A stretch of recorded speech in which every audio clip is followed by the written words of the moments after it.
Beginner's mind. People say that practicing Zen is difficult, but there's a misunderstanding as to why. It's not difficult because it is hard to sit in the cross-legged position or to attain enlightenment. It is difficult because it is hard to keep our mind pure and our practice pure in its fundamental sense. The Zen school developed in many ways after it was established in China, but at the same time it became more and more impure. But I do not want to talk about Chinese Zen or the history of Zen. I'm interested in helping you keep your practice from becoming impure. In Japan we have the phrase shoshin, which means beginner's mind. The goal of practice is always to keep our beginner's mind. Suppose you recite the Prajnaparamita Sutra only once. It might be a very good recitation. But what would happen to you if you recited it twice, 3 times, 4 times, or more? You might easily lose your original attitude towards it. The same thing will happen in your other Zen practices. For a while you will keep your beginner's mind. But if you continue to practice 1, 2, 3 years or more, although you may improve some, you're liable to lose the limitless meaning of original mind. For Zen students, the most important thing is not to be dualistic. Our original mind includes everything within itself. It is always rich and sufficient within itself. You should not lose your self-sufficient state of mind. This does not mean a closed mind, but actually an empty mind and a ready mind. If your mind is empty, it is always ready for anything. It is open to everything. In the beginner's mind, there are many possibilities. In the expert's mind, there are few. If you discriminate too much, you limit yourself. If you are too demanding or too greedy, your mind is not rich and self-sufficient. If we lose our original self-sufficient mind, we will lose all precepts. When your mind becomes demanding, when you long for something, you will end up violating your own precepts, not to tell lies, not to steal, not to kill, not to be immoral, and so forth. If you keep your original mind, the precepts will keep themselves. In the beginner's mind, there is no thought, I have attained something. All self-centered thoughts limit our vast mind. When we have no thought of achievement, no thought of self, we are true beginners. Then we can really learn something. The beginner's mind is the mind of compassion. When our mind is compassionate, it is boundless. Dogen Zenji, the founder of our school, always emphasized how important it is to resume our boundless original mind. Then we are always true to ourselves, in sympathy with all beings, and can actually practice.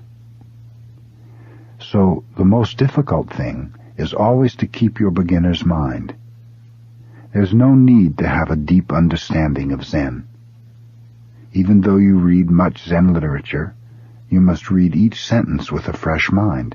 You should not say, I know what Zen is, or I have attained enlightenment. This is also the real secret of the arts. Always be a beginner. Be very, very careful about this point. If you start to practice Zazen, you will begin to appreciate your beginner's mind. It is the secret of Zen practice. Right practice. Posture. Now I would like to talk about our Zazen posture. When you sit in the full lotus position, your left foot is on your right thigh, and your right foot is on your left thigh. When we cross our legs like this, even though we have a right leg and a left leg, they have become one. The position expresses the oneness of duality, not two and not one. This is the most important teaching, not two and not one. Our body and mind are not two and not one. If you think your body and mind are two, that is wrong. If you think that they are one, that is also wrong. Our body and mind are both two and one. We usually think that if something is not one, it is more than one. If it is not singular, it is plural, but in actual experience, our life is not only plural, but also singular. Each one of us is both dependent and independent. After some years, we will die. If we just think that it is the end of our life, this will be the wrong understanding. But on the other hand, if we think that we do not die, this is also wrong. We die and we do not die. This is the right understanding. Some people may say that our mind or soul exists forever, and it is only our physical body which dies. But this is not exactly right, because both mind and body have their end. But at the same time, it is also true that they exist eternally. And even though we say mind and body, they are actually two sides of one coin. This is the right understanding. So when we take this posture, it symbolizes this truth. When I have the left foot on the right side of my body and the right foot on the left side of my body, I do not know which is which. So either may be the left or the right side. The most important thing in taking the Zazen posture is to keep your spine straight. Your ears and your shoulders should be on one line. Relax your shoulders and push up toward the ceiling with the back of your head. And you should pull your chin in. When your chin is tilted up, you have no strength in your posture. You are probably dreaming. Also, to gain strength in your posture, press your diaphragm down toward your hara, or lower abdomen. This will help you maintain your physical and mental balance. When you try to keep this posture, at first you may find some difficulty breathing naturally. But when you get accustomed to it, you will be able to breathe naturally and deeply. Your hand should form the cosmic mudra. If you put your left hand on top of your right, middle joints of your middle fingers together, and touch your thumbs lightly together, as if you held a piece of paper between them, your hands will make a beautiful oval. You should keep this universal mudra with great care, as if you were holding something very precious in your hand.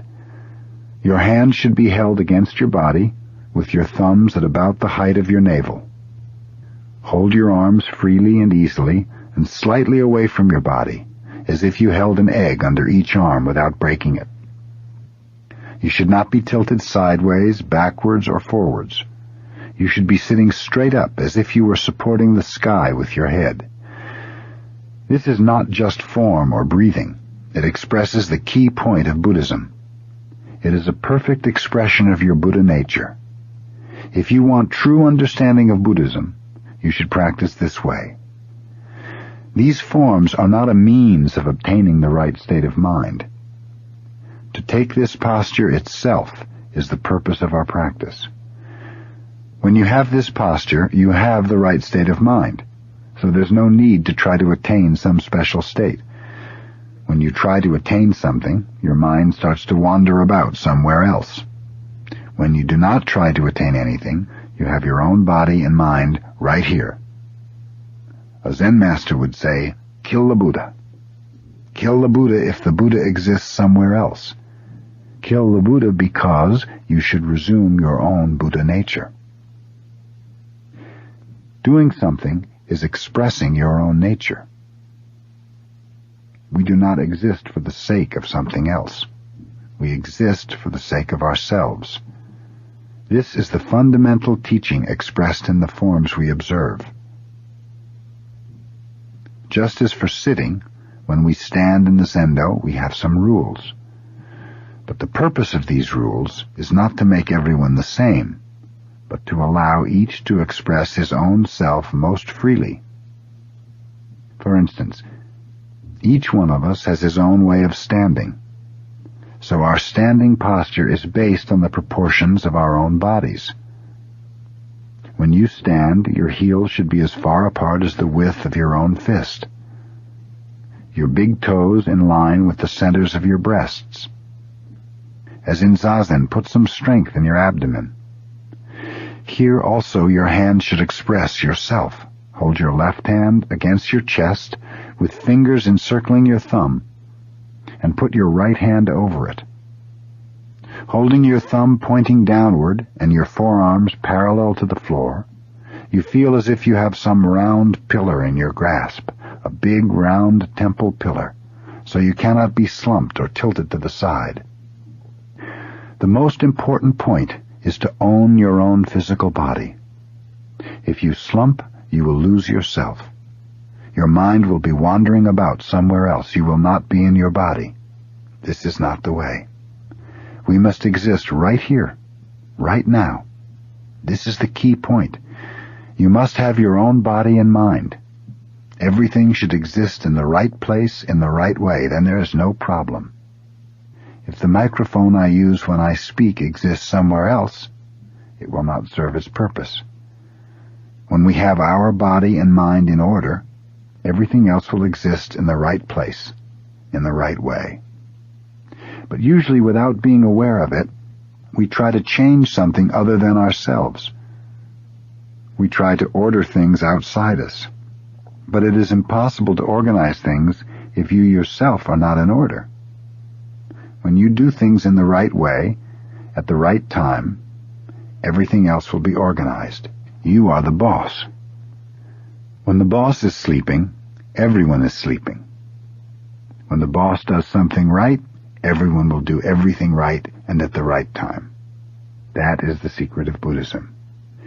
So try always to keep the right posture, not only when you practice Zazen, but in all your activities. Take the right posture when you are driving your car and when you are reading. If you read in a slumped position, you cannot stay awake long. Try. You will discover how important it is to keep the right posture. This is the true teaching. The teaching which is written on paper is not the true teaching. Written teaching is a kind of food for your brain.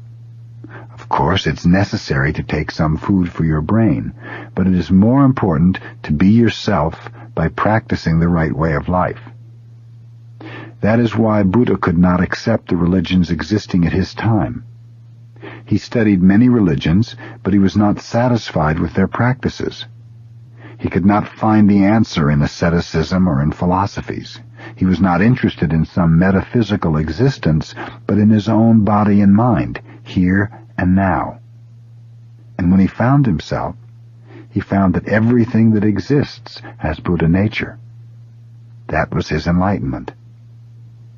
Enlightenment is not some good feeling or some particular state of mind. The state of mind that exists when you sit in the right posture is itself enlightenment. If you cannot be satisfied with the state of mind you have in Zazen, it means your mind is still wandering about. Our body and mind should not be wobbling or wandering about. In this posture, there's no need to talk about the right state of mind. You already have it. This is the conclusion of Buddhism. Breathing. When we practice Zazen, our mind always follows our breathing. When we inhale, the air comes into the inner world. When we exhale, the air goes out to the outer world. The inner world is limitless, and the outer world is also limitless. We say inner world or outer world, but actually there is just one whole world. In this limitless world, our throat is like a swinging door.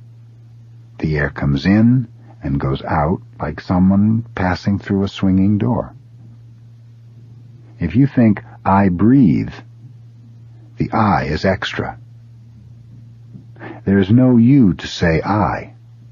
What we call I is just a swinging door, which moves when we inhale and when we exhale. It just moves, that's all. When your mind is pure and calm enough to follow this movement, there's nothing. No I, no world, no mind, no body, just a swinging door. So when we practice Zazen, all that exists is the movement of the breathing, but we're aware of this movement. You should not be absent-minded. But to be aware of the movement does not mean to be aware of your small self, but rather of your universal nature or Buddha nature. This kind of awareness is very important because we are usually so one-sided. Our usual understanding of life is dualistic. You and I, this and that, good and bad. But actually, these discriminations are themselves the awareness of the universal existence. You means to be aware of the universe in the form of you, and I means to be aware of it in the form of I. You and I are just swinging doors. This kind of understanding is necessary. This should not even be called understanding. It is actually the true experience of life through Zen practice. So when you practice Zazen, there's no idea of time or space. You may say we started sitting at 5:45 in this room. Thus you have some idea of time, 5:45, and some idea of space in this room. Actually, what you are doing, however, is just sitting and being aware of the universal activity. That is all. This moment the swinging door is opening in one direction, and the next moment the swinging door will be opening in the opposite direction. Moment after moment, each one of us repeats this activity. Here there is no idea of time or space. Time and space are one. You may say, I must do something this afternoon. But actually there's no this afternoon. We do things one after the other, that's all. There is no such time as this afternoon, or 1 o'clock, or 2 o'clock. At 1 o'clock you will eat your lunch. To eat lunch is itself 1 o'clock. You will be somewhere, but that place cannot be separated from 1 o'clock. For someone who actually appreciates our life, they're the same. But when we become tired of our life, we may say, I shouldn't have come to this place. It may have been much better to have gone to some other place for lunch. This place is not so good. In your mind, you create an idea of place separate from an actual time. Or you may say, this is bad, so I should not do this. Actually, when you say, I should not do this, you are doing not doing in that moment. So there's no choice for you. When you separate the idea of time and space, you feel as if you have some choice. But actually you have to do something, or you have to do not doing. Not to do something is doing something.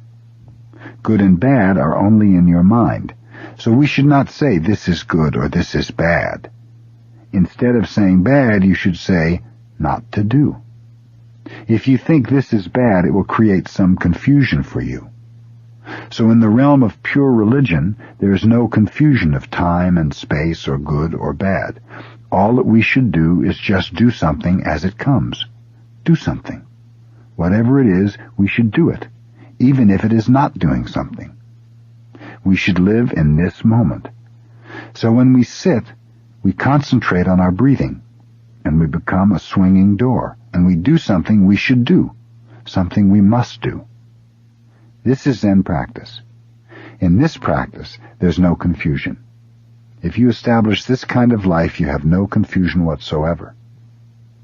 Tozan, a famous Zen master, said, "The blue mountain is the father of the white cloud.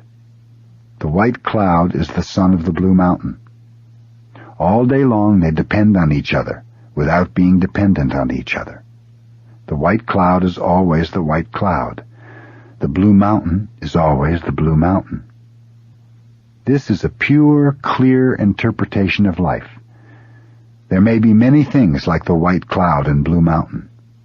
Man and woman, teacher and disciple. They depend on each other. But the white cloud should not be bothered by the blue mountain. The blue mountain should not be bothered by the white cloud. They're quite independent, but yet dependent.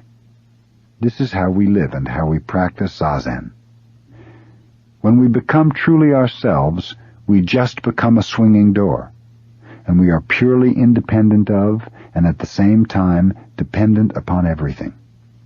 Without air we cannot breathe. Each one of us is in the midst of myriads of worlds, We are in the center of the world, always, moment after moment. So we are completely dependent and independent. If you have this kind of experience, this kind of existence, you have absolute independence. You will not be bothered by anything. So when you practice Zazen, your mind should be concentrated on your breathing. This kind of activity is the fundamental activity of the universal being. Without this experience, this practice, it is impossible to attain absolute freedom. Control. To live in the realm of Buddha nature means to die as a small being, moment after moment. When we lose our balance, we die. But at the same time, we also develop ourselves. We grow. Whatever we see is changing, losing its balance. The reason everything looks beautiful is because it is out of balance. But its background is always in perfect harmony. This is how everything exists in the realm of Buddha nature, losing its balance against a background of perfect balance.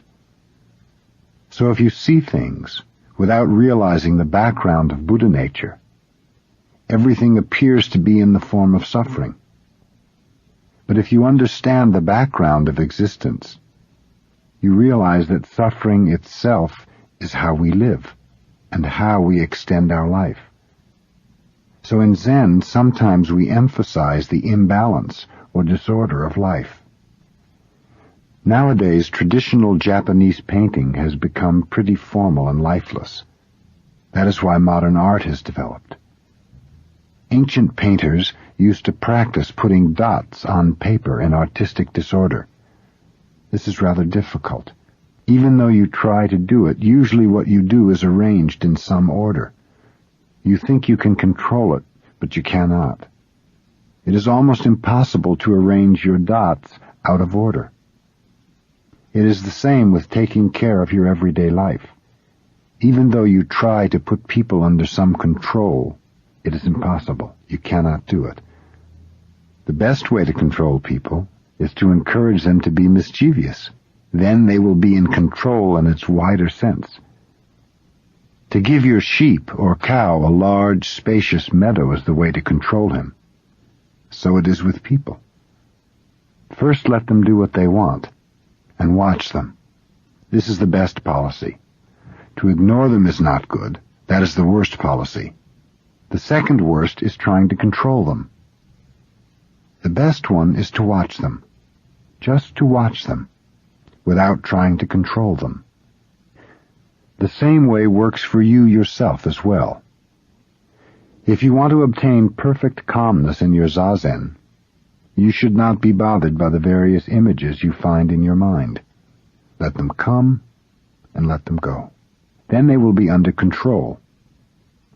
But this policy is not so easy. It sounds easy, but it requires some special effort. How to make this kind of effort is the secret of practice. Suppose you are sitting under some extraordinary circumstances. If you try to calm your mind, you will be unable to sit, and if you try not to be disturbed, your effort will not be the right effort. The only effort that will help you is to count your breathing, or to concentrate on your inhaling and exhaling. We say concentration, but to concentrate your mind on something is not the true purpose of Zen. The true purpose is to see things as they are, to observe things as they are, and to let everything go as it goes. This is to put everything under control, in its widest sense. Zen practice is to open up our small mind. So concentrating is just an aid to help you realize big mind, or the mind that is everything. If you want to discover the true meaning of Zen in your everyday life, you have to understand the meaning of keeping your mind on your breathing and your body in the right posture in Zazen. You should follow the rules of practice, and your study should become more subtle and careful. Only in this way can you experience the vital freedom of Zen. Dogen Zenji said, "Time goes from present to past." This is absurd, but in our practice, sometimes it is true. Instead of time progressing from past to present, it goes backwards from present to past. Yoshitsune was a famous warrior who lived in medieval Japan. Because of the situation of the country at that time, he was sent to the northern provinces, where he was killed. Before he left, he bade farewell to his wife, and soon after she wrote in a poem, "Just as you unreel the thread from a spool, I want the past to become present." When she said this, actually she made past time present. In her mind, the past became alive and was the present. So as Dogen said, time goes from present to past. This is not true in our logical mind, but it is in the actual experience of making past time present. There we have poetry, and there we have human life. When we experience this kind of truth, it means we have found the true meaning of time. Time constantly goes from past to present and from present to future. This is true, but it is also true that time goes from future to present and from present to past. A Zen master once said, "To go eastward 1 mile is to go westward 1 mile." This is vital freedom. We should acquire this kind of perfect freedom. But perfect freedom is not found without some rules. People, especially young people, think that freedom is to do just what they want, that in Zen there is no need for rules. But it is absolutely necessary for us to have some rules. But this does not mean always to be under control. As long as you have rules, you have a chance for freedom. To try to obtain freedom without being aware of the rules means nothing. It is to acquire this perfect freedom that we practice Zazen. Mind weeds. When the alarm rings early in the morning and you get up, I think you do not feel so good. It is not easy to go and sit. And even after you arrive at the Zendo and begin Zazen, you have to encourage yourself to sit well. These are just waves of your mind. In pure Zazen, there should not be any waves in your mind. While you are sitting, these waves will become smaller and smaller, and your effort will change into some subtle feeling. We say, pulling out the weeds, we give nourishment to the plant. We pull the weeds and bury them near the plant to give it nourishment. So even though you have some difficulty in your practice, even though you have some waves while you are sitting, those waves themselves will help you. So you should not be bothered by your mind. You should rather be grateful for the weeds, because eventually they will enrich your practice. If you have some experience of how the weeds in your mind change into mental nourishment, your practice will make remarkable progress. You will feel the progress. You will feel how they change into self-nourishment. Of course, it is not so difficult to give some philosophical or psychological interpretation of our practice, but that is not enough. We must have the actual experience of how our weeds change into nourishment. Strictly speaking, any effort we make is not good for our practice, because it creates waves in our mind. It is impossible, however, to attain absolute calmness of our mind without any effort. We must make some effort, but we must forget ourselves in the effort we make. In this realm there's no subjectivity or objectivity. Our mind is just calm, without even any awareness. In this unawareness, every effort and every idea and thought will vanish. So it is necessary for us to encourage ourselves and to make an effort up to the last moment when all effort disappears. You should keep your mind on your breathing until you are not aware of your breathing. We should try to continue our effort forever, but we should not expect to reach some stage when we will forget all about it. We should just try to keep our mind on our breathing. That is our actual practice. That effort will be refined more and more while you are sitting. At first, the effort you make is quite rough and impure, but by the power of practice, the effort will become purer and purer. When your effort becomes pure, your body and mind become pure. This is the way we practice Zen. Once you understand our innate power to purify ourselves and our surroundings, you can act properly and you will learn from those around you and you will become friendly with others. This is the merit of Zen practice. But the way of practice is just to be concentrated on your breathing with the right posture and with great, pure effort. This is how we practice Zen. The marrow of Zen. In our scriptures, Samyuktagama Sutra, Volume 33, it is said that there are 4 kinds of horses: excellent ones, good ones, poor ones, and bad ones. The best horse will run slow and fast, right and left, at the driver's will before it sees the shadow of the whip. The second best will run as well as the first one does, just before the whip reaches its skin. The third one will run when it feels pain on its body. The fourth will run after the pain penetrates to the marrow of its bones. You can imagine how difficult it is for the fourth one to learn how to run. When we hear this story, almost all of us want to be the best horse. If it is impossible to be the best one, we want to be the second best. This is, I think, the usual understanding of this story and of Zen. You may think that when you sit in Zazen, you will find out whether you are one of the best horses or one of the worst ones. Here, however, there is a misunderstanding of Zen. If you think the aim of Zen practice is to train you to become one of the best horses, you will have a big problem. This is not the right understanding.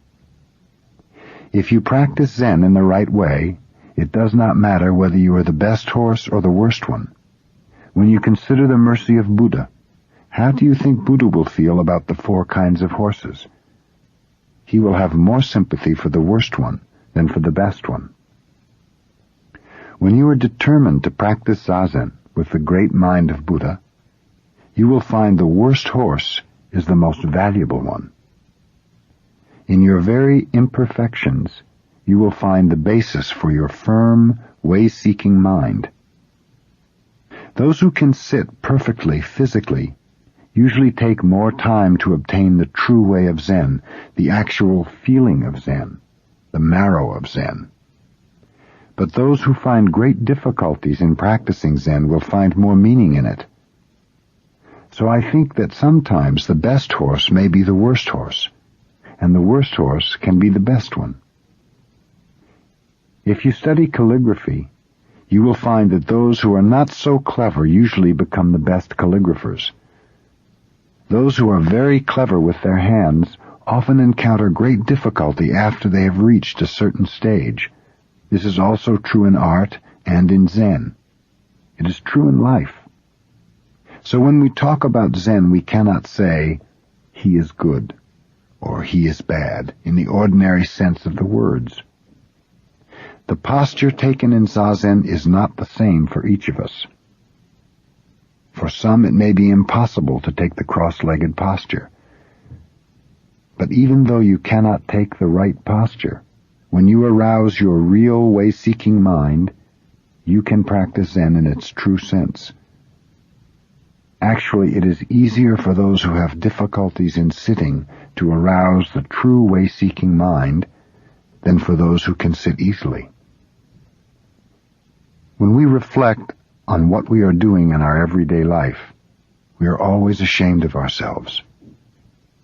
One of my students wrote to me saying, "You sent me a calendar, and I am trying to follow the good mottos which appear on each page.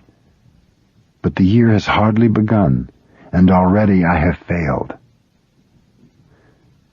Dogen Zenji said, "Shoshaku Jushaku." Shaku generally means mistake or wrong. Shoshaku Jushaku means to succeed wrong with wrong, or one continuous mistake. According to Dogen, one continuous mistake can also be Zen. A Zen master's life could be said to be so many years of Shoshaku Jushaku. This means so many years of one single-minded effort. We say a good father is not a good father. Do you understand? One who thinks he is a good father is not a good father. One who thinks he is a good husband is not a good husband. One who thinks he is one of the worst husbands may be a good one if he is always trying to be a good husband with a single-hearted effort. If you find it impossible to sit because of some pain or some physical difficulty, then you should sit anyway, using a thick cushion or a chair. Even though you are the worst horse, you will get to the marrow of Zen. Suppose your children are suffering from a hopeless disease. You do not know what to do. You cannot lie in bed. Normally the most comfortable place for you would be a warm, comfortable bed, but now because of your mental agony you cannot rest. You may walk up and down, in and out, but this does not help. Actually, the best way to relieve your mental suffering is to sit in Zazen, even in such a confused state of mind and bad posture. If you have no experience of sitting in this kind of difficult situation, you are not a Zen student. No other activity will appease your suffering. In other restless positions you have no power to accept your difficulties, but in the Zazen posture, which you have acquired by long, hard practice, your body and mind have great power to accept things as they are, whether they are agreeable or disagreeable. When you feel disagreeable, it is better for you to sit. There is no other way to accept your problem and work on it. Whether you are the best horse or the worst, or whether your posture is good or bad is out of the question. Everyone can practice Zazen, and in this way work on his problems and accept them. When you are sitting in the middle of your own problem, which is more real to you, your problem or you yourself? The awareness that you are here, right now, is the ultimate fact. This is the point you will realize by Zazen practice. In continuous practice, under a succession of agreeable and disagreeable situations, you will realize the marrow of Zen and acquire its true strength. Bowing. After Zazen, we bow to the floor 9 times. By bowing, we are giving up ourselves. To give up ourselves means to give up our dualistic ideas. So there is no difference between Zazen practice and bowing. Usually to bow means to pay our respects to something which is more worthy of respect than ourselves. But when you bow to Buddha, you should have no idea of Buddha. You just become one with Buddha. You are already Buddha himself.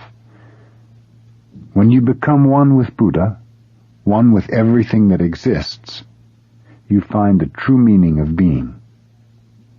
When you forget all your dualistic ideas, everything becomes your teacher, and everything can be the object of worship. When everything exists within your big mind, all dualistic relationships drop away. There is no distinction between heaven and earth, man and woman, teacher and disciple. Sometimes a man bows to a woman. Sometimes a woman bows to a man. Sometimes the disciple bows to the master. Sometimes the master bows to the disciple. A master who cannot bow to his disciple cannot bow to Buddha. Sometimes the master and disciple bow together to Buddha. Sometimes we may bow to cats and dogs. In your big mind, everything has the same value. Everything is Buddha himself. You see something or hear a sound, and there you have everything, just as it is. In your practice, you should accept everything as it is, giving to each thing the same respect given to a Buddha. Here there is Buddhahood. Then Buddha bows to Buddha, and you bow to yourself. This is the true bow. If you do not have this firm conviction of big mind in your practice, your bow will be dualistic. When you are just yourself, you bow to yourself in its true sense, and you are one with everything. Only when you are you yourself can you bow to everything in its true sense. Bowing is a very serious practice. You should be prepared to bow even in your last moment. When you cannot do anything except bow, you should do it. This kind of conviction is necessary. Bow with this spirit, and all the precepts, all the teachings are yours, and you will possess everything within your big mind. Sen no Rikyu, the founder of the Japanese tea ceremony, committed harakiri, ritual suicide by disembowelment, in 1591 at the order of his lord Hideyoshi. Just before Rikyu took his own life, he said, "When I have this sword, there is no Buddha and no patriarchs." He meant that when we have the sword of big mind, there is no dualistic world. The only thing which exists is this spirit. This kind of imperturbable spirit was always present in Rikyu's tea ceremony. He never did anything in just a dualistic way. He was ready to die in each moment. In ceremony after ceremony, he died, and he renewed himself. This is the spirit of the tea ceremony. This is how we bow. My teacher had a callus on his forehead from bowing. He knew he was an obstinate, stubborn fellow, and so he bowed and bowed and bowed. The reason he bowed was that inside himself he always heard his master's scolding voice. He had joined the Soto order when he was 30, which for a Japanese priest is rather late. When we are young, we are less stubborn, and it is easier to get rid of our selfishness. So his master always called my teacher, "You lately joined fellow," and scolded him for joining so late. Actually, his master loved him for his stubborn character. When my teacher was 70, he said, "When I was young, I was like a tiger. But now, I'm like a cat." He was very pleased to be like a cat. Bowing helps to eliminate our self-centered ideas. This is not so easy.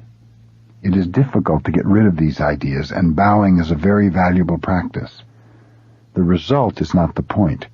It is the effort to improve ourselves that is valuable. There is no end to this practice. Each bow expresses one of the 4 Buddhist vows. These vows are, although sentient beings are innumerable, we vow to save them. Although our evil desires are limitless, we vow to be rid of them. Although the teaching is limitless, we vow to learn it all. Although Buddhism is unattainable, we vow to attain it. If it is unattainable, how can we attain it? But we should. That is Buddhism. To think, because it is possible we will do it, is not Buddhism. Even though it is impossible, we have to do it because our true nature wants us to. But actually, whether or not it is possible is not the point. If it is our inmost desire to get rid of our self-centered ideas, we have to do it. When we make this effort, our inmost desire is appeased and nirvana is there. Before you determine to do it, you have difficulty. But once you start to do it, you have none. Your effort appeases your inmost desire. There is no other way to attain calmness. Calmness of mind does not mean you should stop your activity. Real calmness should be found in activity itself. We say it is easy to have calmness in inactivity. It is hard to have calmness in activity. But calmness in activity is true calmness. After you have practiced for a while, you will realize that it is not possible to make rapid, extraordinary progress. Even though you try very hard, the progress you make is always little by little. It is not like going out in a shower in which you know when you get wet. In a fog, you do not know you are getting wet. But as you keep walking, you get wet little by little. If your mind has ideas of progress, you may say, "Oh, this pace is terrible." But actually it is not. When you get wet in a fog, it is very difficult to dry yourself. So there is no need to worry about progress. It is like studying a foreign language. You cannot do it all of a sudden, but by repeating it over and over, you will master it. This is the Soto way of practice. We can say either that we make progress little by little, or that we do not even expect to make progress. Just to be sincere and make our full effort in each moment is enough. There is no nirvana outside our practice. Nothing special. I do not feel like speaking after Zazen. I feel the practice of Zazen is enough. But if I must say something, I think I would like to talk about how wonderful it is to practice Zazen. Our purpose is just to keep this practice forever. This practice started from beginningless time, and it will continue into an endless future. Strictly speaking, for a human being, there is no other practice than this practice. There is no other way of life than this way of life. Zen practice is the direct expression of our true nature. Of course, whatever we do is the expression of our true nature. But without this practice, it is difficult to realize. It is our human nature to be active, and the nature of every existence. As long as we are alive, we are always doing something. But as long as you think, "I am doing this," or "I have to do this," or "I must attain something special," you are actually not doing anything. When you give up, when you no longer want something, or when you do not try to do anything special, then you do something. When there is no gaining idea in what you do, then you do something. In Zazen, what you are doing is not for the sake of anything. You may feel as if you were doing something special, but actually it is only the expression of your true nature. It is the activity which appeases your inmost desire. But as long as you think you are practicing Zazen for the sake of something, that is not true practice.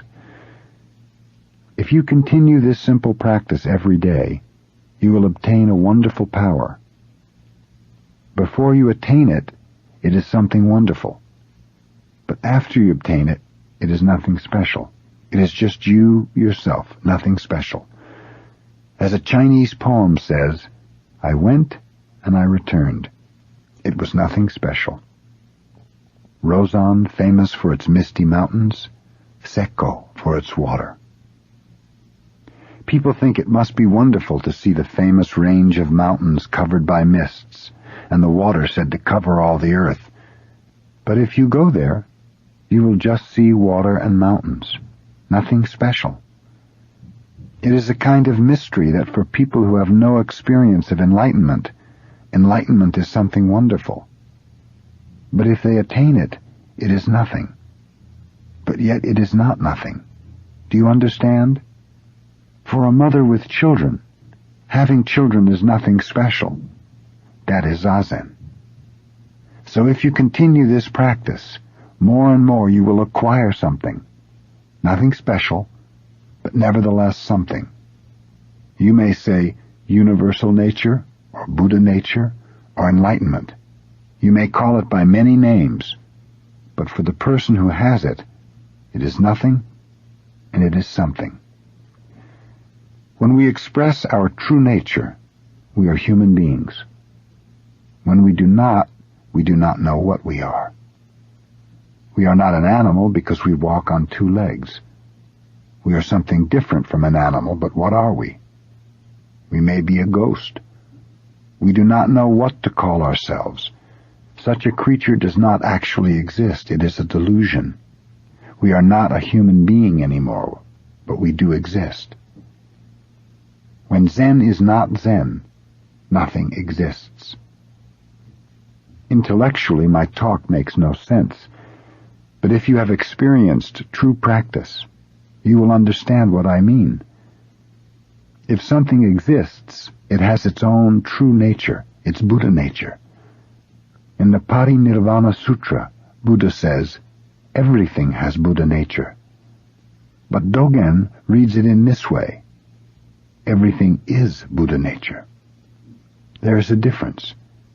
If you say everything has Buddha nature, it means Buddha nature is in each existence, so Buddha nature and each existence are different.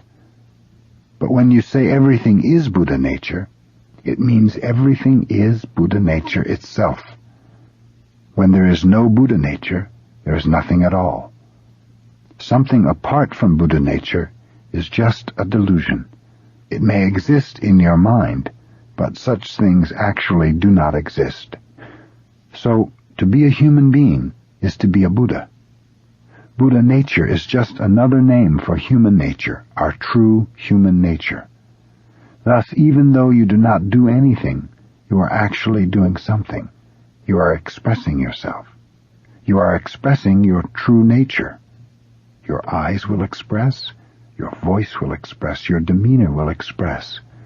The most important thing is to express your true nature in the simplest, most adequate way and to appreciate it in the smallest existence. While you are continuing this practice, week after week, year after year, your experience will become deeper and deeper, and your experience will cover everything you do in your everyday life. The most important thing is to forget all gaining ideas, all dualistic ideas. In other words, just practice Zazen in a certain posture. Do not think about anything. Just remain on your cushion without expecting anything. Then, eventually, you will resume your own true nature. That is to say, your own true nature resumes itself. Part 2. Right Attitude. Single-minded way. The purpose of my talk is not to give you some intellectual understanding, but just to express my appreciation of our Zen practice. To be able to sit with you in Zazen is very, very unusual. Of course, whatever we do is unusual because our life itself is so unusual. Buddha said, to appreciate your human life is as rare as soil on your fingernail. You know, dirt hardly ever sticks on your nail. Our human life is rare and wonderful. When I sit, I want to remain sitting forever. But I encourage myself to have another practice. For instance, to recite the sutra or to bow. And when I bow, I think, this is wonderful.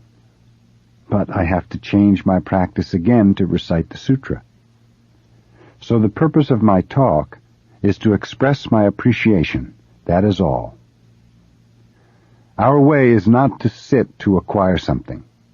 It is to express our true nature. That is our practice. If you want to express yourself, your true nature, there should be some natural and appropriate way of expression.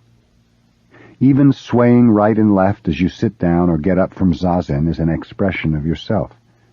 It is not preparation for practice or relaxation after practice. It is part of the practice.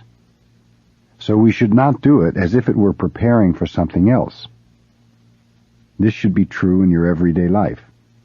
To cook or to fix some food is not preparation. According to Dogen, it is practice. To cook is not just to prepare food for someone or for yourself. It is to express your sincerity. So when you cook, you should express yourself in your activity in the kitchen. You should allow yourself plenty of time. You should work on it with nothing in your mind and without expecting anything. You should just cook. That is also an expression of our sincerity, a part of our practice. It is necessary to sit in zazen in this way, but sitting is not our only way. Whatever you do, it should be an expression of the same deep activity. We should appreciate what we are doing. There is no preparation for something else. The Bodhisattva's way is called the single-minded way, or one railway track thousands of miles long. The railway track is always the same. If it were to become wider or narrower, it would be disastrous. Wherever you go, the railway track is always the same. That is the Bodhisattva's way.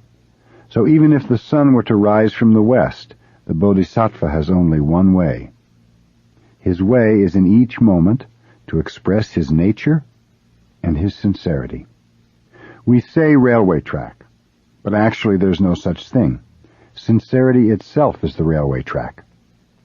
The sights we see from the train will change, but we're always running on the same track, and there's no beginning or end to the track. Beginningless and endless track. There's no starting point, nor goal, nothing to attain. Just to run on the track is our way. This is the nature of our Zen practice. But when you become curious about the railway track, danger is there. You should not see the railway track. If you look at the track, you'll become dizzy. Just appreciate the sights you see from the train. That's our way. There is no need for the passengers to be curious about the track. Someone will take care of it. Buddha will take care of it. But sometimes we try to explain the railway track because we become curious if something is always the same. We wonder, how is it possible for the Bodhisattva always to be the same? What is his secret? But there is no secret. Everyone has the same nature as the railway track. There were two good friends, Chokai and Hofuku. They were talking about the Bodhisattva's way, and Chokai said, even if the Arhat, an enlightened one, were to have evil desires, still the Tathagata Buddha does not have two kinds of words. I say that the Tathagata has words, but no dualistic words. Hofuku said, even though you say so, your comment is not perfect. Chokai asked, what is your understanding of the Tathagata's words? Hofuku said, we have had enough discussion, so let's have a cup of tea. Hofuku did not give his friend an answer, because it is impossible to give a verbal interpretation of our way. Nevertheless, as a part of their practice, these two good friends discussed the Bodhisattva's way, even though they did not expect to find a new interpretation. So Hofuku answered, our discussion is over. Let's have a cup of tea. That's a very good answer, isn't it? It's the same for my talk. When my talk is over, your listening is over. There's no need to remember what I say. There's no need to understand what I say. You understand. You have full understanding within yourself. There is no problem. Repetition. The Indian thought and practice encountered by Buddha was based on an idea of human beings as a combination of spiritual and physical elements. They thought that the physical side of man bound the spiritual side, and so their religious practice was aimed at making the physical element weaker in order to free and strengthen the spirit. Thus the practice Buddha found in India emphasized asceticism. But Buddha found when he practiced asceticism that there was no limit to the attempt to purge ourselves physically, and that it made religious practice very idealistic. This kind of war with our body can only end when we die. But according to this Indian thought, we will return in another life, and another life, to repeat the struggle over and over again without ever attaining perfect enlightenment. And even if you think you can make your physical strength weak enough to free your spiritual power, it will only work as long as you continue your ascetic practice. If you resume your everyday life, you will have to strengthen your body, but then you'll have to weaken it again to regain your spiritual power. And then you'll have to repeat this process over and over again. This may be too great a simplification of the Indian practice encountered by Buddha, and we may laugh at it. But actually, some people continue this practice even today. Sometimes without realizing it, this idea of asceticism is in the back of their minds. But practicing in this way will not result in any progress. Buddha's way was quite different. At first he studied the Hindu practice of his time and area, and he practiced asceticism. But Buddha was not interested in the elements comprising human beings, nor in metaphysical theories of existence. He was more concerned about how he himself existed in this moment. That was his point. Bread is made from flour. How flour becomes bread when put in the oven was for Buddha the most important thing. How we become enlightened was his main interest. The enlightened person is some perfect, desirable character for himself and for others. Buddha wanted to find out how human beings develop this ideal character, how various sages in the past became sages. In order to find out how dough became perfect bread, he made it over and over again until he became quite successful. That was his practice. But we may find it not so interesting to cook the same thing over and over again every day. It is rather tedious, you may say. If you lose the spirit of repetition, it will become quite difficult. But it will not be difficult if you are full of strength and vitality. Anyway, we cannot keep still. We have to do something. So if you do something, you should be very observant and careful and alert. Our way is to put the dough in the oven and watch it carefully. Once you know how the dough becomes bread, you will understand enlightenment. So how this physical body becomes a sage is our main interest. We are not so concerned about what flour is, or what dough is, or what a sage is. A sage is a sage. Metaphysical explanations of human nature are not the point. So the kind of practice we stress thus cannot become too idealistic. If an artist becomes too idealistic, he will commit suicide, because between his ideal and his actual ability there is a great gap. Because there is no bridge long enough to go across the gap, he will begin to despair. That is the usual spiritual way. But our spiritual way is not so idealistic. In some sense we should be idealistic. At least we should be interested in making bread which tastes and looks good. Actual practice is repeating over and over again until you find out how to become bread. There is no secret in our way. Just to practice Zazen and put ourselves into the oven is our way. Zen and excitement. My master died when I was 31.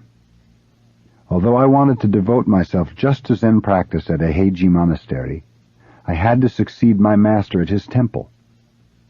I became quite busy, and being so young I had many difficulties. These difficulties gave me some experience, but it meant nothing compared with the true, calm, serene way of life. It is necessary for us to keep the constant way. Zen is not some kind of excitement, but concentration on our usual, everyday routine. If you become too busy and too excited, your mind becomes rough and ragged. This is not good. If possible, try to be always calm and joyful, and keep yourself from excitement. Usually, we become busier and busier, day by day, year by year, especially in our modern world. If we revisit old, familiar places after a long time, we are astonished by the changes. It cannot be helped. But if we become interested in some excitement or in our own change, we will become completely involved in our busy life and we will be lost. But if your mind is calm and constant, you can keep yourself away from the noisy world, even though you are in the midst of it. In the midst of noise and change, your mind will be quiet and stable. Zen is not something to get excited about. Some people start to practice Zen just out of curiosity, and they only make themselves busier. If your practice makes you worse, it is ridiculous. I think that if you try to do Zazen once a week, that will make you busy enough. Do not be too interested in Zen. When young people get excited about Zen, they often give up schooling and go to some mountain or forest in order to sit. That kind of interest is not true interest. Just continue in your calm, ordinary practice, and your character will be built up. If your mind is always busy, there will be no time to build, and you will not be successful, particularly if you work too hard on it. Building character is like making bread. You have to mix it, little by little, step by step, and moderate temperature is needed. You know yourself quite well, and you know how much temperature you need. You know exactly what you need. But if you get too excited, you will forget how much temperature is good for you, and you will lose your own way. This is very dangerous. Buddha said the same thing about the good ox driver. The driver knows how much load the ox can carry, and he keeps the ox from being overloaded. You know your way and your state of mind. Do not carry too much. Buddha also said that building character is like building a dam. You should be very careful in making the bank. If you try to do it all at once, water will leak from it. Make the bank carefully, and you'll end up with a fine dam for the reservoir. Our unexciting way of practice may appear to be very negative. This is not so. It is a wise and effective way to work on ourselves.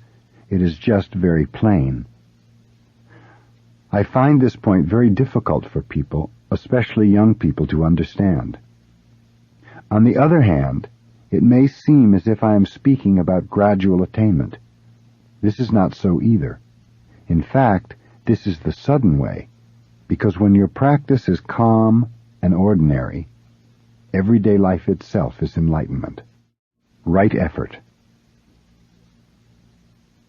The most important point in our practice is to have right or perfect effort.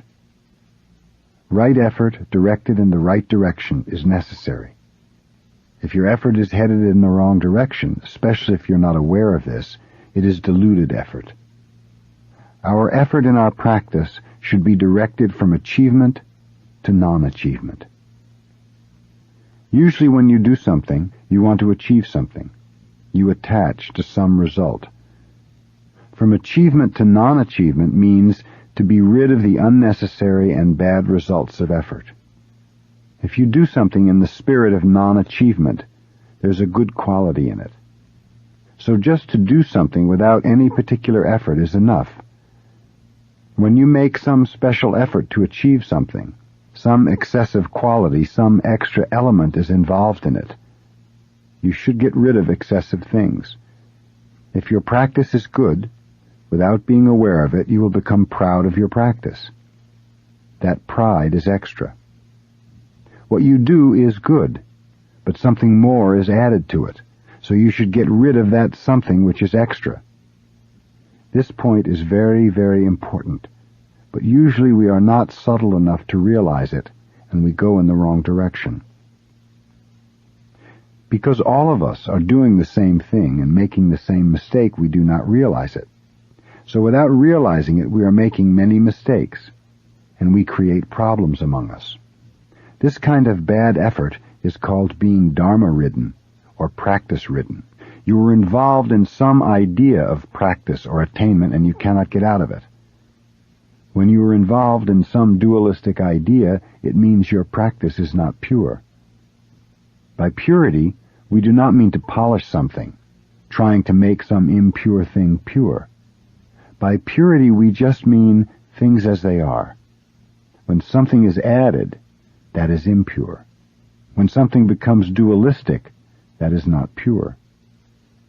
If you think you will get something from practicing Zazen, already you are involved in impure practice. It is all right to say there is practice and there is enlightenment, but we should not be caught by the statement. You should not be tainted by it. When you practice Zazen, just practice Zazen. If enlightenment comes, it just comes. We should not attach to the attainment. The true quality of Zazen is always there, even if you're not aware of it. So forget all about what you think you may have gained from it. Just do it. The quality of Zazen will express itself. Then you will have it. People ask what it means to practice Zazen with no gaining idea. What kind of effort is necessary for that kind of practice? The answer is effort to get rid of something extra from our practice. If some extra idea comes, you should try to stop it. You should remain in pure practice. That's the point toward which our effort is directed. We say, to hear the sound of one hand clapping. Usually the sound of clapping is made with two hands, and we think that clapping with one hand makes no sound at all. But actually, one hand is sound. Even though you do not hear it, there is sound. If you clap with two hands, you can hear the sound. But if sound did not already exist before you clapped, you could not make the sound. Before you make it, there is sound. Because there is sound, you can make it, and you can hear it. Sound is everywhere. If you just practice it, there is sound. Do not try to listen to it. If you do not listen to it, the sound is all over. Because you try to hear it, sometimes there is sound and sometimes there is no sound. Do you understand? Even though you do not do anything, you have the quality of Zazen, always. But if you try to find it, if you try to see the quality, you have no quality. You are living in this world as one individual. But before you take the form of a human being, you are already there, always there. We are always here. Do you understand? You think before you were born you were not here. But how is it possible for you to appear in this world when there is no you? Because you are already there, you can appear in the world. Also, it is not possible for something to vanish which does not exist. Because something is there, something can vanish. You may think that when you die, you disappear, you no longer exist. But even though you vanish, something which is existent cannot be non-existent. That is the magic. We ourselves cannot put any magic spells on this world. The world is its own magic. If we are looking at something, it can vanish from our sight. But if we do not try to see it, that something cannot vanish. Because you are watching it, it can disappear. But if no one is watching, how is it possible for anything to disappear? If someone is watching you, you can escape from him. But if no one is watching, you cannot escape from yourself. So try not to see something in particular. Try not to achieve anything special. You already have everything in your own pure quality. If you understand this ultimate fact, there is no fear. There may be some difficulty, of course, but there is no fear.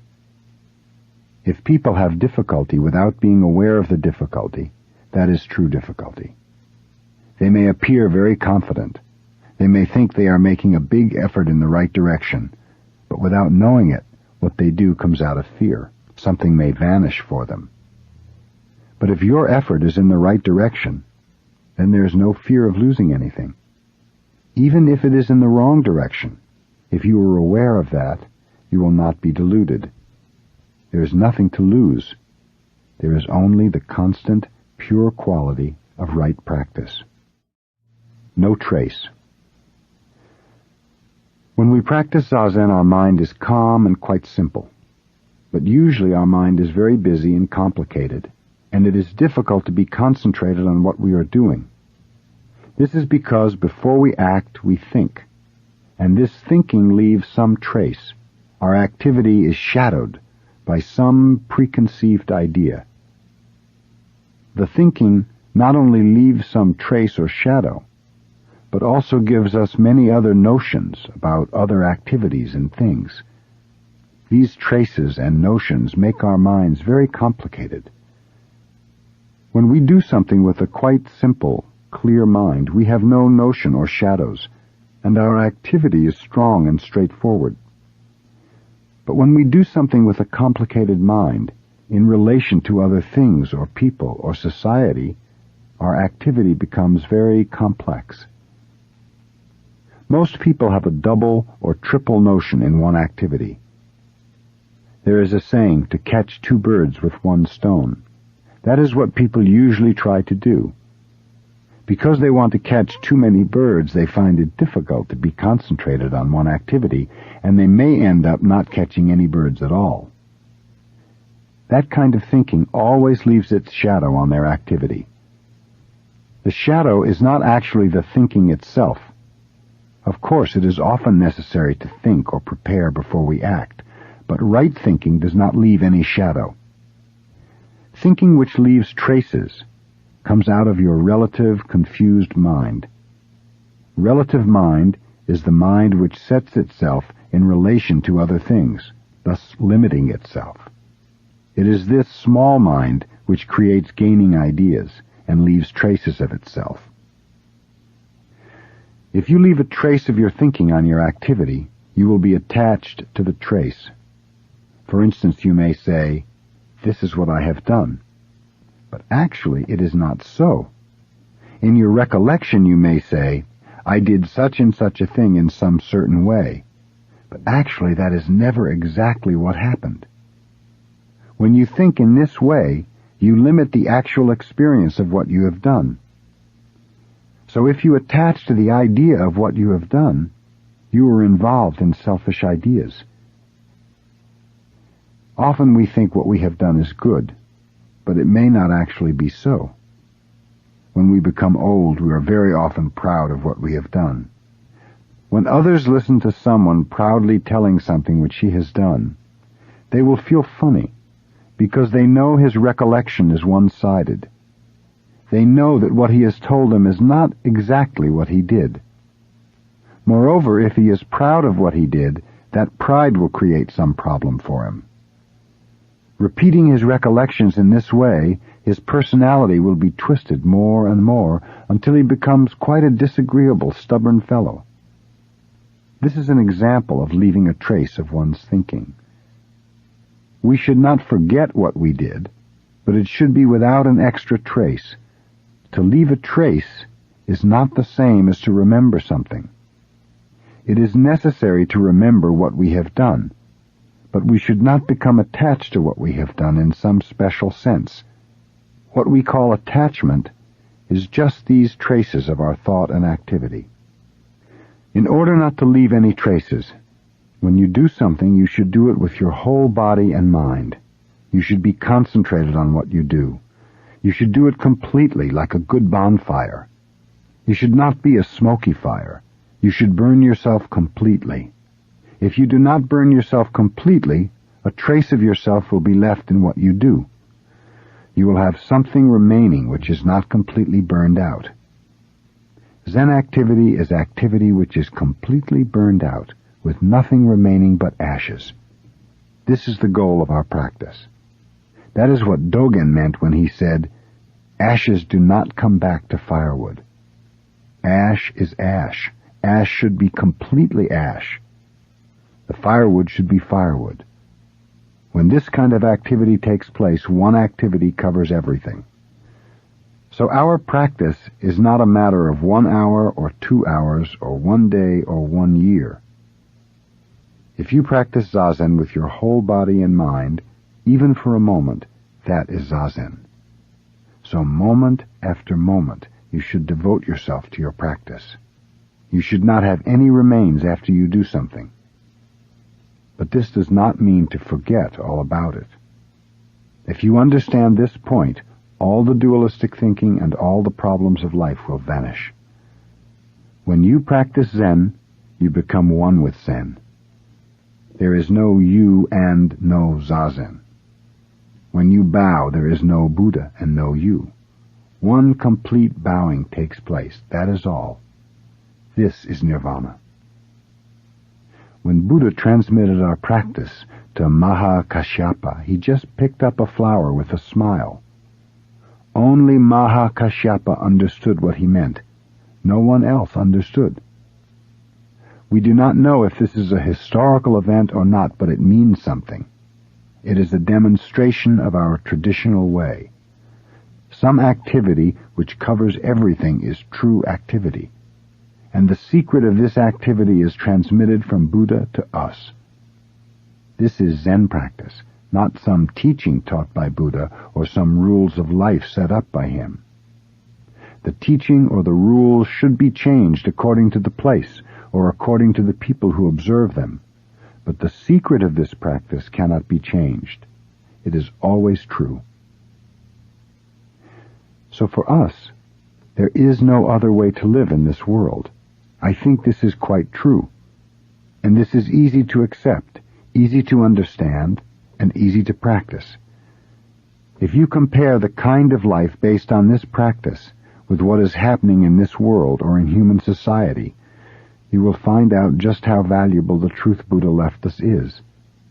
It is quite simple, and practice is quite simple. But even so, we should not ignore it. Its great value must be discovered. Usually when it is so simple, we say, "Oh, I know that. It is quite simple. Everyone knows that." But if we do not find its value, it means nothing. It is the same as not knowing. The more you understand culture, the more you will understand how true and how necessary this teaching is. Instead of only criticizing your culture, you should devote your mind and body to practicing this simple way. Then society and culture will grow out of you. It may be all right for the people who are too attached to their culture to be critical. Their critical attitude means they are coming back to the simple truth left by Buddha. But our approach is just to be concentrated on a simple, basic practice and a simple, basic understanding of life. There should be no traces in our activity. We should not attach to some fancy ideas or to some beautiful things. We should not seek for something good. The truth is always near at hand, within your reach. God-giving. Every existence in nature, every existence in the human world, every cultural work that we create is something which was given or is being given to us, relatively speaking. But as everything is originally one, we are in actuality giving out everything. Moment after moment we are creating something, and this is the joy of our life. But this I, which is creating and always giving out something, is not the small I, it is the big I. Even though you do not realize the oneness of this big I with everything, when you give something you feel good, because at that time you feel at one with what you are giving. This is why it feels better to give than to take. We have a saying, Danya Prajna Paramita. Danya means to give. Prajna is wisdom, and Paramita means to cross over or to reach the other shore. Our life can be seen as a crossing of a river. The goal of our life's effort is to reach the other shore, nirvana. Prajna Paramita, the true wisdom of life, is that in each step of the way, the other shore is actually reached. To reach the other shore with each step of the crossing is the way of true living. Danya Prajna Paramita is the first of the 6 ways of true living. The second is Sila Prajna Paramita, or the Buddhist precepts. Then there are Kshanti Prajna Paramita, or endurance, Virya Prajna Paramita, or ardor and constant effort, Dhyana Prajna Paramita, or Zen practice, and Prajna Paramita, or wisdom.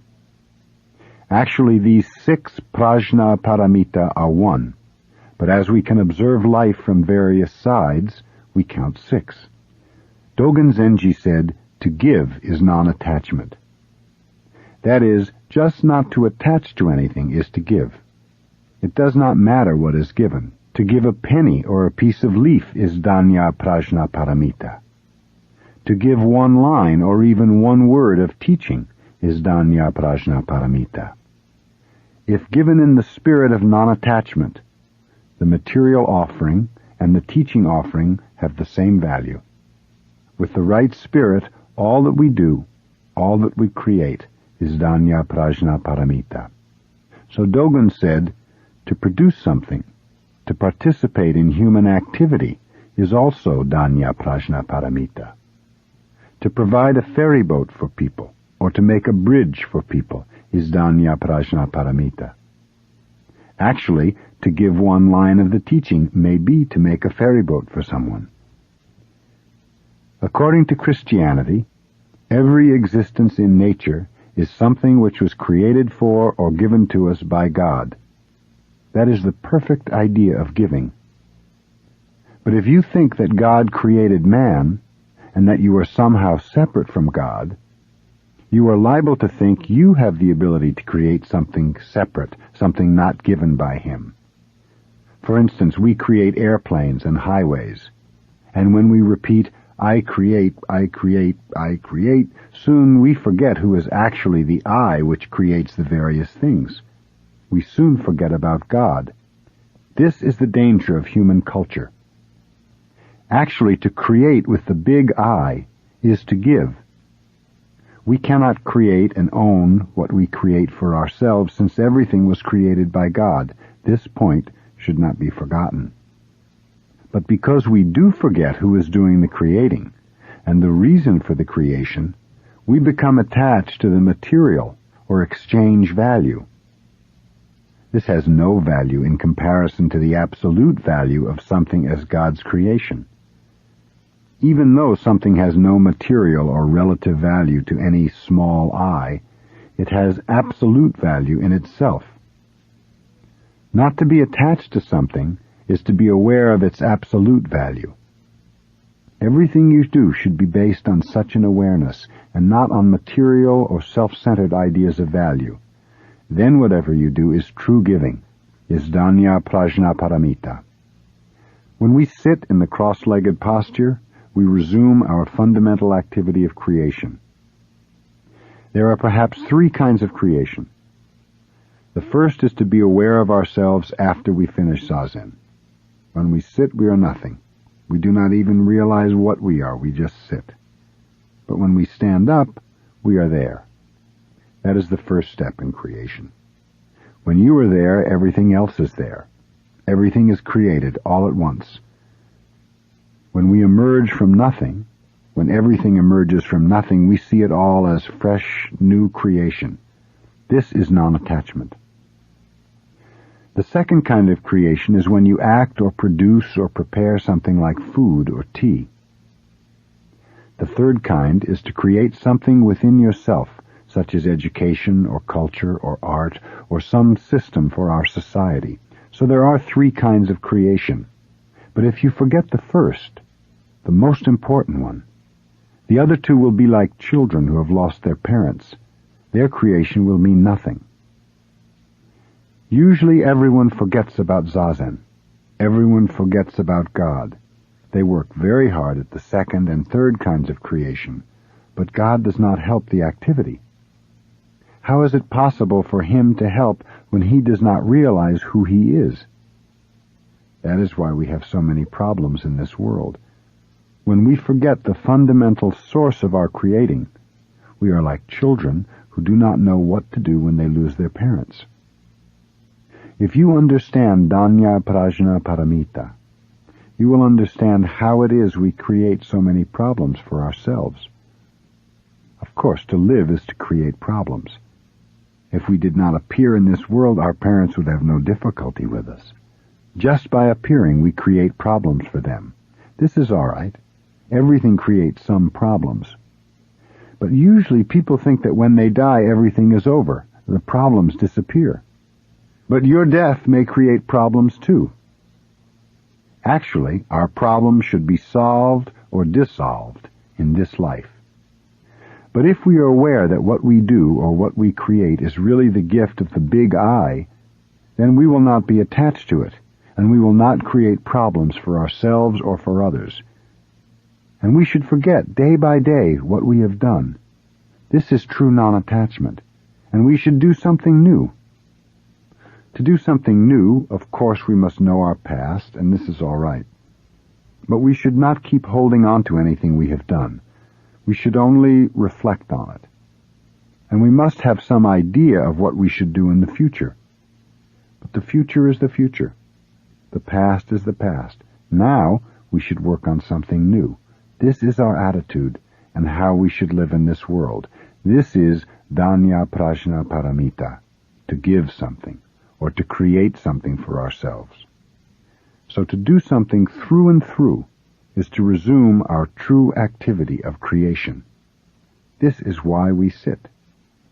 If we do not forget this point, everything will be carried on beautifully. But once we forget this point, the world will be filled with confusion. Mistakes in practice. There are several poor ways of practice which you should understand. Usually when you practice Zazen, you become very idealistic and you set up an ideal or goal which you strive to attain and fulfill. But as I have often said, this is absurd. When you are idealistic, you have some gaining idea within yourself. By the time you attain your ideal or goal, your gaining idea will create another ideal. So as long as your practice is based on a gaining idea, and you practice Zazen in an idealistic way, you will have no time actually to attain your ideal. Moreover, you will be sacrificing the meat of your practice. Because your attainment is always ahead, you will always be sacrificing yourself now for some ideal in the future. You end up with nothing. This is absurd. It is not adequate practice at all. But even worse than this idealistic attitude is to practice Zazen in competition with someone else. This is a poor, shabby kind of practice. Our Soto way puts an emphasis on shikantaza, or just sitting. Actually, we do not have any particular name for our practice. When we practice Zazen, we just practice it. And whether we find joy in our practice or not, we just do it. Even though we are sleepy and we are tired of practicing Zazen, of repeating the same thing day after day, even so, we continue our practice. Whether or not someone encourages our practice, we just do it. Even when you practice Zazen alone, without a teacher, I think you will find some way to tell whether your practice is adequate or not. When you are tired of sitting, or when you are disgusted with your practice, you should recognize this as a warning signal. You become discouraged with your practice when your practice has been idealistic. You have some gaining idea in your practice, and it is not pure enough. It is when your practice is rather greedy that you become discouraged with it. So you should be grateful that you have a sign or warning signal to show you the weak point in your practice. At that time, forgetting all about your mistake and renewing your way, you can resume your original practice. This is a very important point. So as long as you continue your practice, you are quite safe. But as it is very difficult to continue, you must find some way to encourage yourself. As it is hard to encourage yourself without becoming involved in some poor kind of practice, to continue our pure practice by yourself may be rather difficult. This is why we have a teacher. With your teacher you will correct your practice. Of course you will have a very hard time with him, but even so you will always be safe from wrong practice. Most Zen Buddhist priests have had a difficult time with their masters. When they talk about the difficulties, you may think that without this kind of hardship you cannot practice Zazen, but this is not true. Whether you have difficulties in your practice or not, as long as you continue it, you have pure practice in its true sense. Even when you are not aware of it, you have it. So Dogen Zenji said, "Do not think you will necessarily be aware of your own enlightenment." Whether or not you are aware of it, you have your own true enlightenment within your practice. Another mistake will be to practice for the sake of the joy you find in it. Actually, when your practice is involved in a feeling of joy, it is not in very good shape either. Of course, this is not poor practice, but compared to the true practice, it is not so good. In Hinayana Buddhism, practice is classified in 4 ways. The best way is just to do it without having any joy in it, not even spiritual joy. This way is just to do it, forgetting your physical and mental feeling, forgetting all about yourself in your practice. This is the 4th stage, or the highest stage. The next highest stage is to have just physical joy in your practice. At this stage, you find some pleasure in practice, and you will practice because of the pleasure you find in it. In the 2nd stage, you have both mental and physical joy, or good feeling. These 2 middle stages are stages in which you practice Zazen because you feel good in your practice. The first stage is when you have no thinking and no curiosity in your practice. These 4 stages also apply to our Mahayana practice, and the highest is just to practice it. If you find some difficulty in your practice, that is the warning that you have some wrong idea, so you have to be careful. But do not give up your practice. Continue it knowing your weakness. Here there is no gaining idea. Here there is no fixed idea of attainment. You do not say, this is enlightenment, or that is not right practice. Even in wrong practice, when you realize it and continue, there is right practice. Our practice cannot be perfect. But without being discouraged by this, we should continue it. This is the secret of practice. And if you want to find some encouragement in your discouragement, getting tired of practice is itself the encouragement. You encourage yourself when you get tired of it. When you do not want to do it, that is the warning signal. It is like having a toothache when your teeth are not so good. When you feel some pain in your teeth, you go to a dentist. That is our way. The cause of conflict is some fixed idea or one-sided idea. When everyone knows the value of pure practice, we will have little conflict in our world. This is the secret of our practice and Dogen Zenji's way. Dogen repeats this point in his book, Shobogenzo, a treasury of the true Dharma. If you understand the cause of conflict as some fixed or one-sided idea, you can find meaning in various practices without being caught by any of them. If you do not realize this point, you will be easily caught by some particular way, and you will say, this is enlightenment, this is perfect practice, this is our way, the rest of the ways are not perfect, this is the best way. This is a big mistake. There is no particular way in true practice. You should find your own way, and you should know what kind of practice you have right now. Knowing both the advantages and disadvantages of some special practice, you can practice that special way without danger. But if you have a one-sided attitude, you will ignore the disadvantage of the practice, emphasizing only its good part. Eventually you will discover the worst side of the practice and become discouraged when it is too late. This is silly. We should be grateful that the ancient teachers point out this mistake. Limiting your activity. In our practice we have no particular purpose or goal, nor any special object of worship. In this respect, our practice is somewhat different from the usual religious practices. Joshu, a great Chinese Zen master, said, "A clay Buddha cannot cross water. A bronze Buddha cannot get through a furnace. A wooden Buddha cannot get through a fire." Whatever it is, if your practice is directed towards some particular object, such as a clay, a bronze, or a wooden Buddha, it will not always work. So as long as you have some particular goal in your practice, that practice will not help you completely. It may help you as long as you're directed toward that goal, but when you resume your everyday life, it will not work. You may think that if there is no purpose or no goal in our practice, we will not know what to do.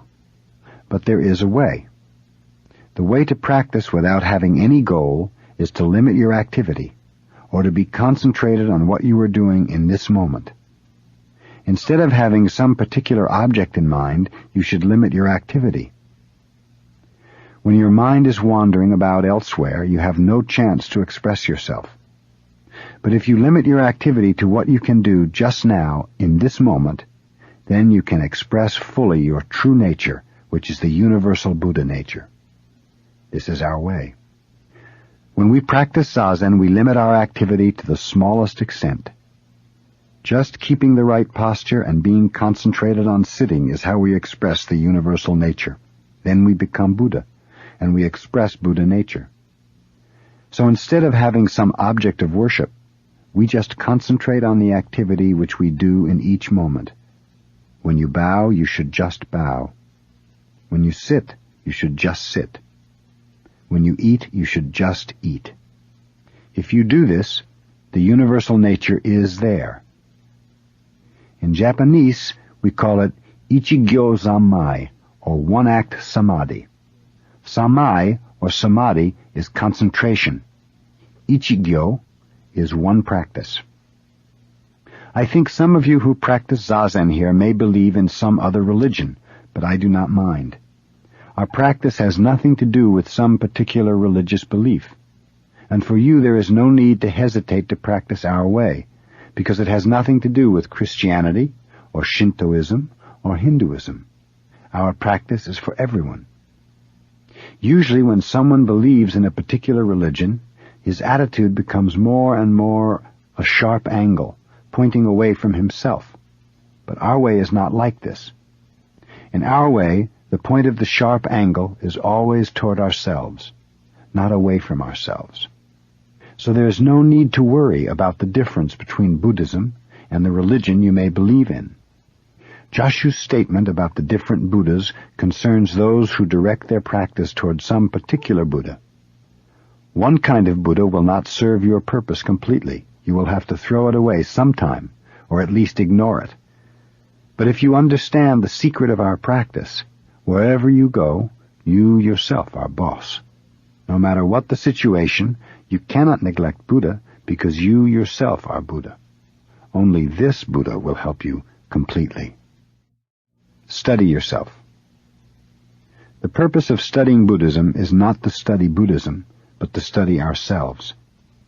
It is impossible to study ourselves without some teaching. If you want to know what water is, you need science, and the scientist needs a laboratory. In the laboratory there are various ways in which to study what water is.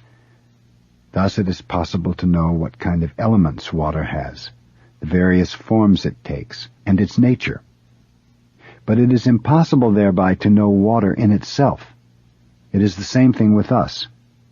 We need some teaching, but just by studying the teaching alone, it is impossible to know what I in myself am.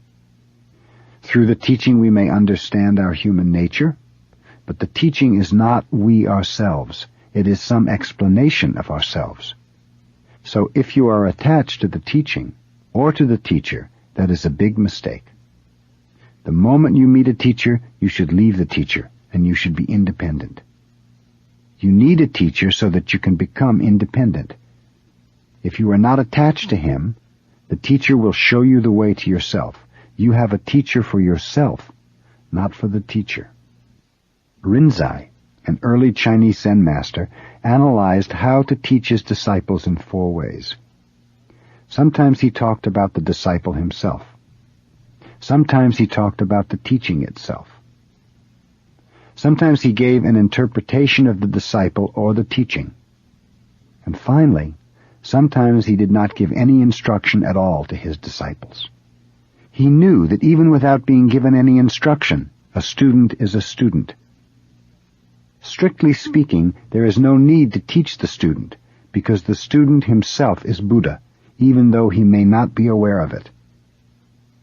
And even though he is aware of his true nature, if he is attached to this awareness, that is already wrong. When he is not aware of it, he has everything. But when he becomes aware of it, he thinks that what he is aware of is himself, which is a big mistake. When you do not hear anything from the teacher but just sit, this is called teaching without teaching. But sometimes this is not sufficient. So we listen to lectures and have discussions. But we should remember that the purpose of practice in a particular place is to study ourselves. To be independent, we study. Like the scientist, we have to have some means by which to study. We need a teacher because it is impossible to study ourselves by ourselves. But you should not make a mistake. You should not take what you have learned with a teacher for you yourself. The study you make with your teacher is a part of your everyday life, a part of your incessant activity. In this sense, there is no difference between the practice and the activity you have in everyday life. So to find the meaning of your life in the Zendo is to find the meaning of your everyday activity. To be aware of the meaning of your life, you practice Zazen. When I was at a Heiji monastery in Japan, everyone was just doing what he should do. That is all. It is the same as waking up in the morning. We have to get up. At a Heiji monastery, when we had to sit, we sat. When we had to bow to Buddha, we bowed to Buddha. That is all. And when we were practicing, we did not feel anything special. We did not even feel that we were leading a monastic life. For us, the monastic life was the usual life, and people who came from the city were unusual people. When we saw them, we felt, oh, some unusual people have come. But once I had left Eheiji and been away for some time, coming back was different. I heard the various sounds of practice, the bells and the monks reciting the sutra, and I had a deep feeling. There were tears flowing out of my eyes, nose, and mouth. It is the people who are outside of the monastery who feel its atmosphere. Those who are practicing actually do not feel anything. I think this is true for everything. When we hear the sound of the pine trees on a windy day, perhaps the wind is just blowing, and the pine tree is just standing in the wind. That is all that they are doing. But the people who listen to the wind in the tree will write a poem, or will feel something unusual. That is, I think, the way everything is. So to feel something about Buddhism is not the main point. Whether that feeling is good or bad is out of the question. We do not mind whatever it is. Buddhism is not good or bad. We are doing what we should do. That is Buddhism. Of course, some encouragement is necessary, but that encouragement is just encouragement. It is not the true purpose of practice. It is just medicine. When we become discouraged, we want some medicine. When we're in good spirits, we don't need any medicine. You should not mistake medicine for food. Sometimes medicine is necessary, but it should not become our food. So of Rinzai's 4 ways of practice, the perfect one is not to give a student any interpretation of himself, nor to give him any encouragement. If we think of ourselves as our bodies, the teaching then may be our clothing. Sometimes we talk about our clothing. Sometimes we talk about our body. But neither body nor clothing is actually we ourselves. We ourselves are the big activity. We are just expressing the smallest particle of the big activity, that is all. So it is all right to talk about ourselves, but actually there is no need to do so. Before we open our mouths, we are already expressing the big existence, including ourselves. So the purpose of talking about ourselves is to correct the misunderstanding we have when we are attached to any particular temporal form or color of the big activity. It is necessary to talk about what our body is and what our activity is so that we may not make any mistake about them. So to talk about ourselves is actually to forget about ourselves. Dogen Zenji said, to study Buddhism is to study ourselves. To study ourselves is to forget ourselves. When you become attached to a temporal expression of your true nature, it is necessary to talk about Buddhism, or else you will think the temporal expression is it. But this particular expression of it is not it, and yet at the same time it is it. For a while this is it. For the smallest particle of time, this is it. But it is not always so. The very next instant, it is not so. And thus, this is not it. So that you will realize this fact, it's necessary to study Buddhism. But the purpose of studying Buddhism is to study ourselves and to forget ourselves. When we forget ourselves, we actually are the true activity of the big existence, or reality itself. When we realize this fact, there's no problem whatsoever in this world, and we can enjoy our life without feeling any difficulties. The purpose of our practice is to be aware of this fact. To polish a tile. Zen stories or koans are very difficult to understand before you know what we are doing moment after moment. But if you know exactly what we are doing in each moment, you will not find koans so difficult. There are so many koans. I have often talked to you about a frog, and each time everybody laughs. But a frog is very interesting. He sits like us too, you know. But he does not think that he's doing anything so special. When you go to a zendo and sit, you may think you are doing some special thing. While your husband or wife is sleeping, you are practicing zazen. You are doing some special thing and your spouse is lazy. That may be your understanding of zazen. But look at the frog. A frog also sits like us, but he has no idea of zazen. Watch him. If something annoys him, he will make a face. If something comes along to eat, he will snap it up and eat, and he eats sitting. Actually, that is our zazen, not any special thing. Here's a kind of frog koan for you. Baso was a famous Zen master called the Horse Master. He was the disciple of Nangaku, one of the 6th patriarch's disciples. One day while he was studying under Nangaku, Baso was sitting practicing zazen. He was a man of large physical build. When he talked, his tongue reached to his nose. His voice was loud, and his zazen must have been very good. Nangaku saw him sitting like a great mountain or like a frog. Nangaku asked, "What are you doing?" "I am practicing zazen," Baso replied. "Why are you practicing zazen?" "I want to attain enlightenment. I want to be a Buddha," the disciple said. Do you know what the teacher did? He picked up a tile and he started to polish it. In Japan, after taking a tile from the kiln, we polish it to give it a beautiful finish. So Nangaku picked up a tile and started to polish it. Baso, his disciple, asked, "What are you doing?" "I want to make this tile into a jewel," Nangaku said. "How is it possible to make a tile a jewel?" Baso asked. "How is it possible to become a Buddha by practicing zazen?" Nangaku replied. "Do you want to attain Buddhahood? There is no Buddhahood beside your ordinary mind. When a cart does not go, which do you whip, the cart or the horse?" the master asked. Nangaku's meaning here is that whatever you do, that is zazen. True zazen is beyond being in bed or sitting in the zendo. If your husband or wife is in bed, that is zazen.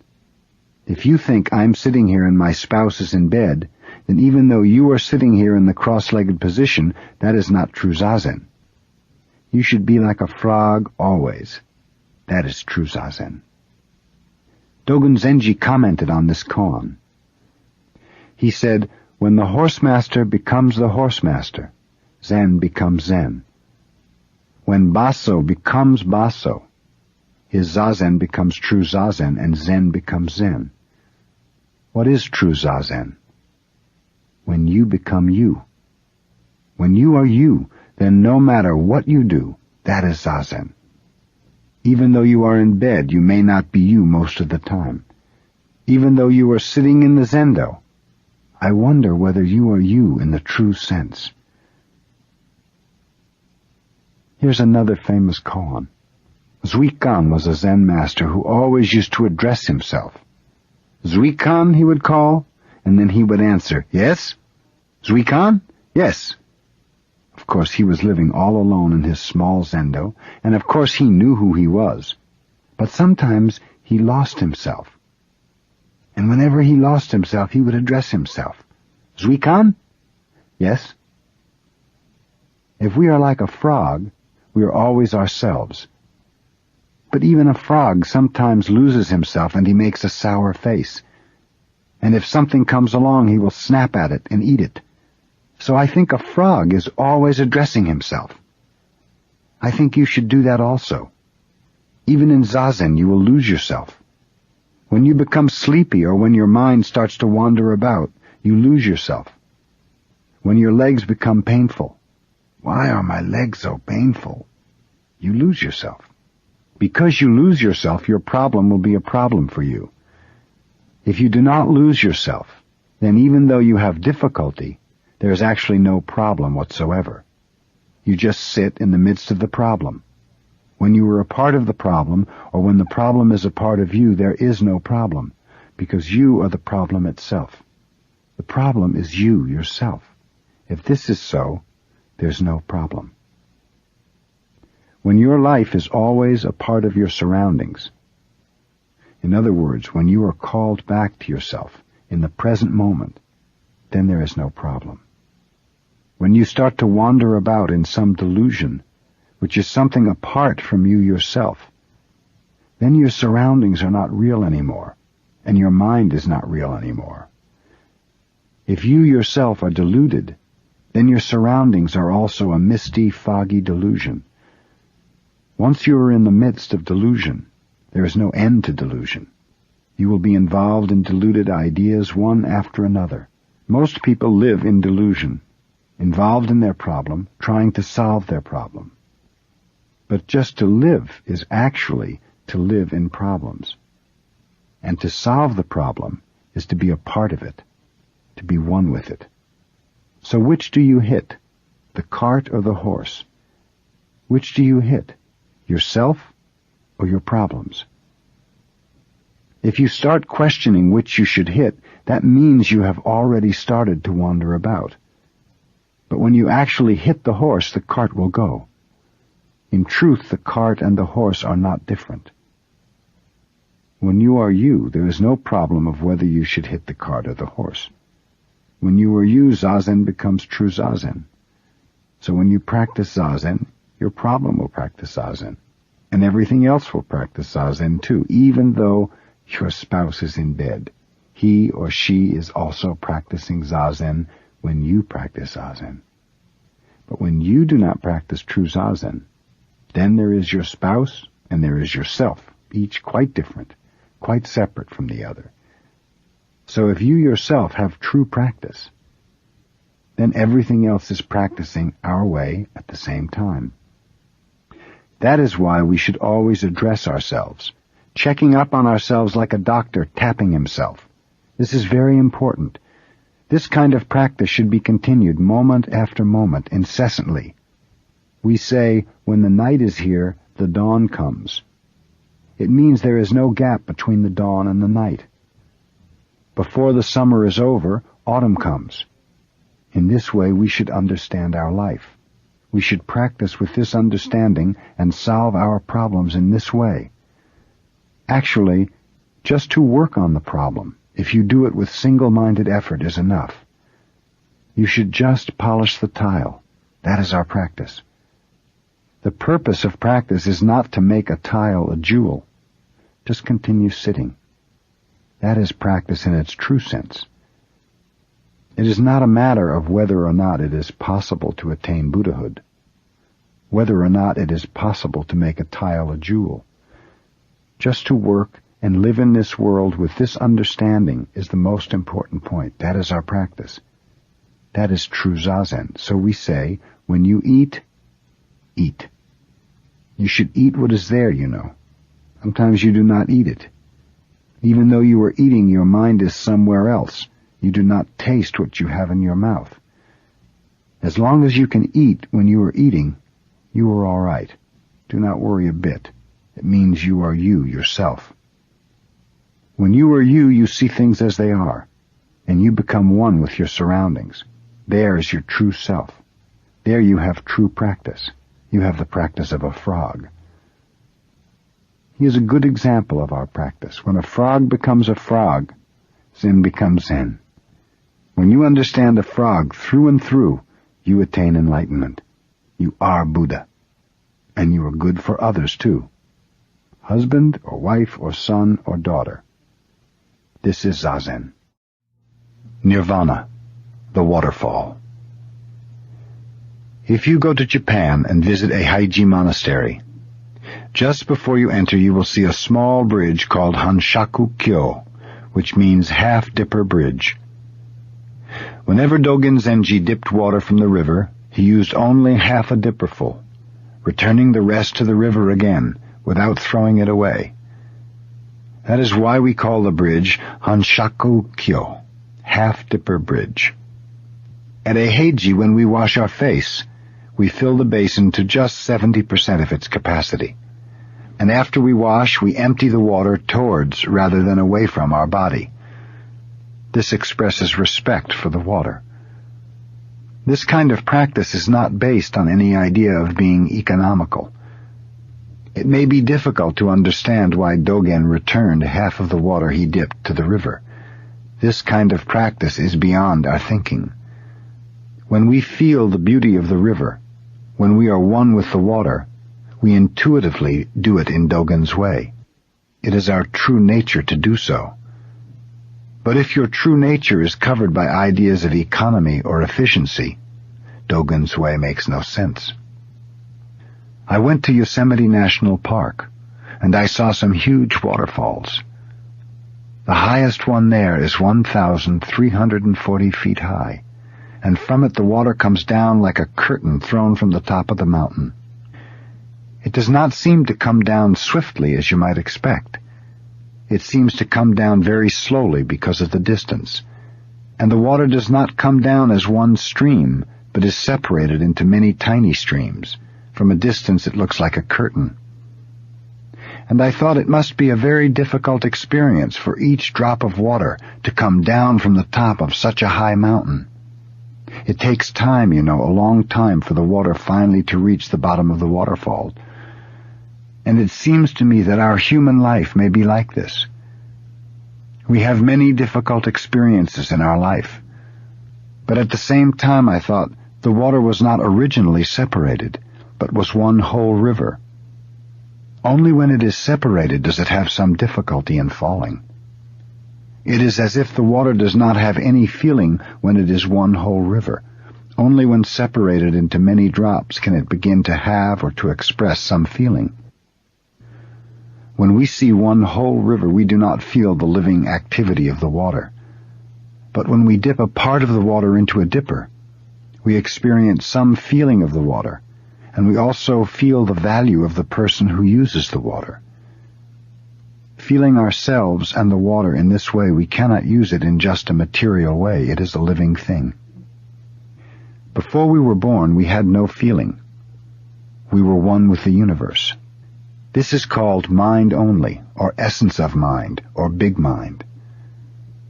After we are separated by birth from this oneness, as the water falling from the waterfall is separated by the wind and rocks, then we have feeling. You have difficulty because you have feeling. You attach to the feeling you have without knowing just how this kind of feeling is created. When you do not realize that you are one with the river, or one with the universe, you have fear. Whether it is separated into drops or not, water is water. Our life and death are the same thing. When we realize this fact, we have no fear of death anymore, and we have no actual difficulty in our life. When the water returns to its original oneness with the river, it no longer has any individual feeling to it. It resumes its own nature and finds composure. How very glad the water must be to come back to the original river. If this is so, what feeling will we have when we die? I think we are like the water in the dipper. We will have composure then, perfect composure. It may be too perfect for us just now, because we are so much attached to our own feeling, to our individual existence. For us just now, we have some fear of death, but after we resume our true original nature, there is nirvana. That is why we say, to attain nirvana is to pass away. To pass away is not a very adequate expression. Perhaps to pass on, or to go on, or to join would be better. Will you try to find some better expression for death? When you find it, you will have quite a new interpretation of your life. It will be like my experience when I saw the water in the big waterfall. Imagine, it was 1,340 feet high. We say everything comes out of emptiness. One whole river or one whole mind is emptiness. When we reach this understanding, we find the true meaning of our life. When we reach this understanding, we can see the beauty of human life.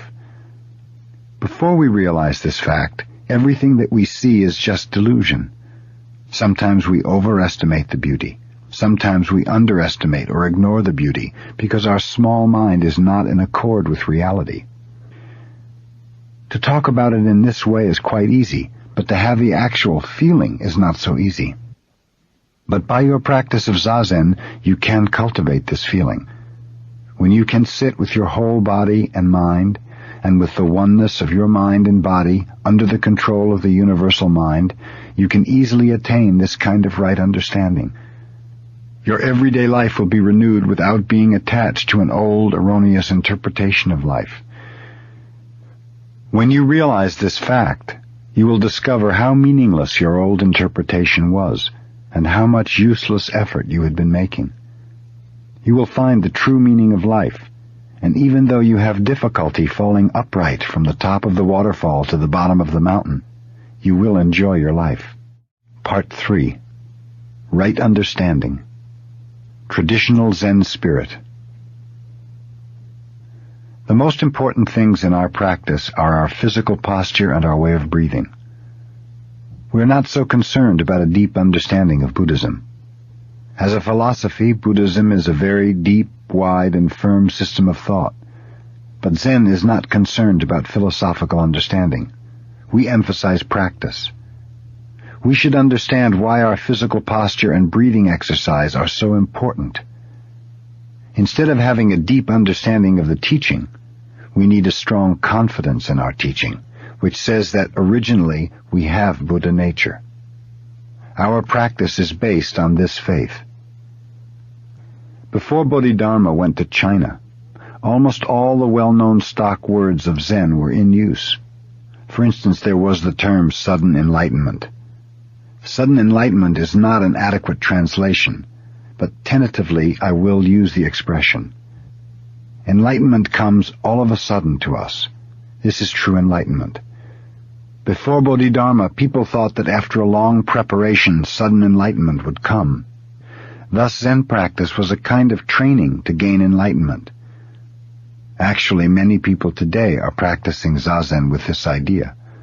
But this is not the traditional understanding of Zen. The understanding passed down from Buddha to our time is that when you start Zazen, there is enlightenment, even without any preparation. Whether you practice Zazen or not, you have Buddha nature. Because you have it, there is enlightenment in your practice. The points we emphasize are not the stage we attain, but the strong confidence we have in our original nature and the sincerity of our practice. We should practice Zen with the same sincerity as Buddha. If originally we have Buddha nature, the reason we practice Zazen is that we must behave like Buddha. To transmit our way is to transmit our spirit from Buddha. So we have to harmonize our spirit, our physical posture, and our activity with the traditional way. You may attain some particular stage, of course, but the spirit of your practice should not be based on an egoistic idea. According to the traditional Buddhist understanding, our human nature is without ego. When we have no idea of ego, we have Buddha's view of life. Our egoistic ideas are delusion, covering our Buddha nature. We are always creating and following them, and in repeating this process over and over again, our life becomes completely occupied by ego-centered ideas. This is called karmic life, or karma. The Buddhist life should not be karmic life. The purpose of our practice is to cut off the karmic spinning mind. If you are trying to attain enlightenment, that is a part of karma. You are creating and being driven by karma, and you're wasting your time on your black cushion. According to Bodhidharma's understanding, practice based on any gaining idea is just a repetition of your karma. Forgetting this point, many later Zen masters have emphasized some stage to be attained by practice. More important than any stage which you will attain is your sincerity, your right effort. Right effort must be based on a true understanding of our traditional practice. When you understand this point, you will understand how important it is to keep your posture right.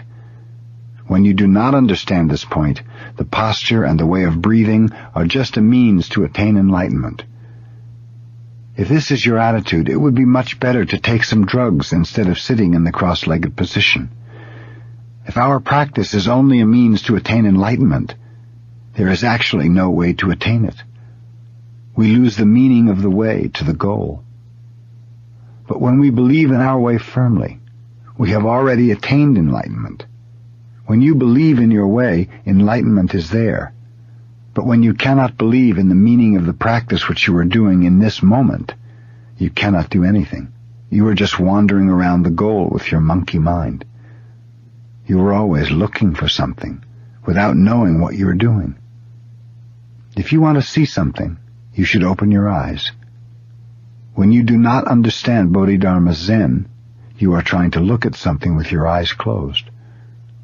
We do not slight the idea of attaining enlightenment, but the most important thing is this moment, not some day in the future. We have to make our effort in this moment. This is the most important thing for our practice. Before Bodhidharma, the study of Buddha's teaching resulted in a deep and lofty philosophy of Buddhism, and people tried to attain its high ideals. This is a mistake. Bodhidharma discovered that it was a mistake to create some lofty or deep idea and then try to attain it by the practice of zazen. If that is our zazen, it is nothing different from our usual activity or monkey mind. It looks like a very good, a very lofty and holy activity, but actually there is no difference between it and our monkey mind. That is the point that Bodhidharma emphasized. Before Buddha attained enlightenment, he made all possible efforts for us, and at last he attained a thorough understanding of the various ways. You may think Buddha attained some stage where he was free from karmic life, but it is not so. Many stories were told by Buddha about his experiences after he attained enlightenment. He was not at all different from us. When his country was at war with a powerful neighbor, he told his disciples of his own karma, of how he suffered when he saw that his country was going to be conquered by the neighboring king. If he had been someone who had attained an enlightenment in which there was no karma, there would have been no reason for him to suffer so. And even after he attained enlightenment, he continued the same effort we are making. But his view of life was not shaky. His view of life was stable, and he watched everyone's life, including his own life. He watched himself and he watched others with the same eyes that he watched stones or plants or anything else. He had a very scientific understanding. That was his way of life after he attained enlightenment. When we have the traditional spirit to follow the truth as it goes, and to practice our way without any egoistic idea, then we will attain enlightenment in its true sense. And when we understand this point, we will make our best effort in each moment. That is true understanding of Buddhism. So our understanding of Buddhism is not just an intellectual understanding. Our understanding at the same time is its own expression, is the practice itself. Not by reading or contemplation of philosophy, but only through practice. Actual practice can we understand what Buddhism is. Constantly we should practice zazen, with strong confidence in our true nature, breaking the chain of karmic activity and finding our place in the world of actual practice. Transiency. The basic teaching of Buddhism is the teaching of transiency, or change. That everything changes is the basic truth for each existence. No one can deny this truth, and all teaching of Buddhism is condensed within it. This is the teaching for all of us. Wherever we go, this teaching is true. This teaching is also understood as the teaching of selflessness. Because each existence is in constant change, there is no abiding self. In fact, the self-nature of each existence is nothing but change itself, the self-nature of all existence. There is no special, separate self-nature for each existence. This is also called the teaching of nirvana. When we realize the everlasting truth of everything changes and find our composure in it, we find ourselves in nirvana. Without accepting the fact that everything changes, we cannot find perfect composure. But unfortunately, although it is true, it is difficult for us to accept it. Because we cannot accept the truth of transiency, we suffer. So the cause of suffering is our non-acceptance of this truth. The teaching of the cause of suffering and the teaching that everything changes are thus two sides of one coin. But subjectively, transiency is the cause of our suffering. Objectively, this teaching is simply the basic truth that everything changes. Dogen Zenji said, "Teaching which does not sound as if it is forcing something on you is not true teaching. The teaching itself is true, and in itself does not force anything upon us, but because of our human tendency, we receive the teaching as if something was being forced on us. But whether we feel good or bad about it, this truth exists. If nothing exists, this truth does not exist. Buddhism exists because of each particular existence. We should find perfect existence through imperfect existence. We should find perfection in imperfection. For us, complete perfection is not different from imperfection. The eternal exists because of non-eternal existence. In Buddhism, it is a heretical view to expect something outside this world. We do not seek for something besides ourselves. We should find the truth in this world through our difficulties, through our suffering. This is the basic teaching of Buddhism. Pleasure is not different from difficulty. Good is not different from bad. Bad is good, good is bad. They are two sides of one coin. So enlightenment should be in practice. That is the right understanding of practice and the right understanding of our life. So to find pleasure in suffering is the only way to accept the truth of transiency. Without realizing how to accept this truth, you cannot live in this world. Even though you try to escape from it, your effort will be in vain. If you think that there is some other way to accept the eternal truth that everything changes, that is your delusion. This is the basic teaching of how to live in this world. Whatever you may feel about it, you have to accept it. You have to make this kind of effort. So, until we become strong enough to accept difficulty as pleasure, we have to continue this effort. Actually, if you become honest enough or straightforward enough, it is not so difficult to accept this truth. You can change your way of thinking a little bit.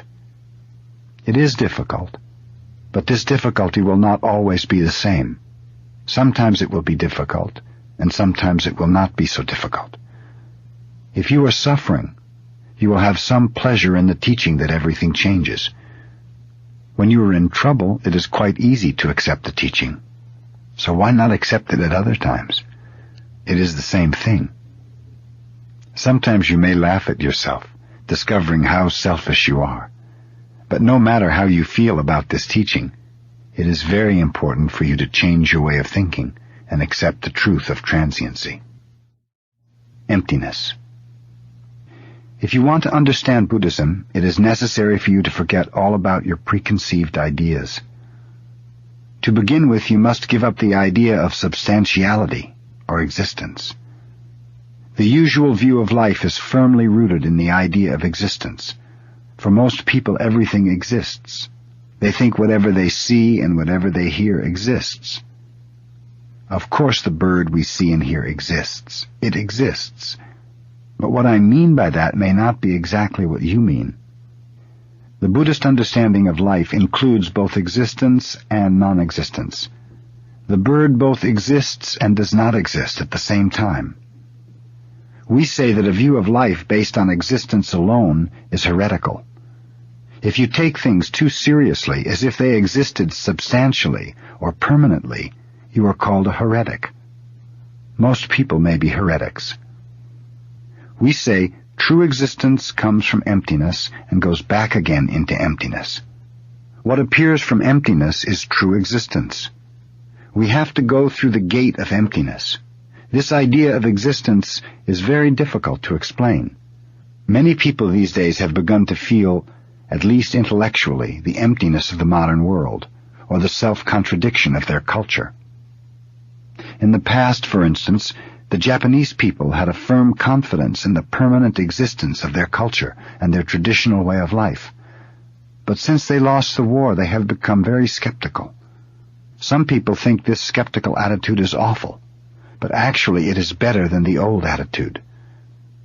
As long as we have some definite idea about or some hope in the future, we cannot really be serious with the moment that exists right now.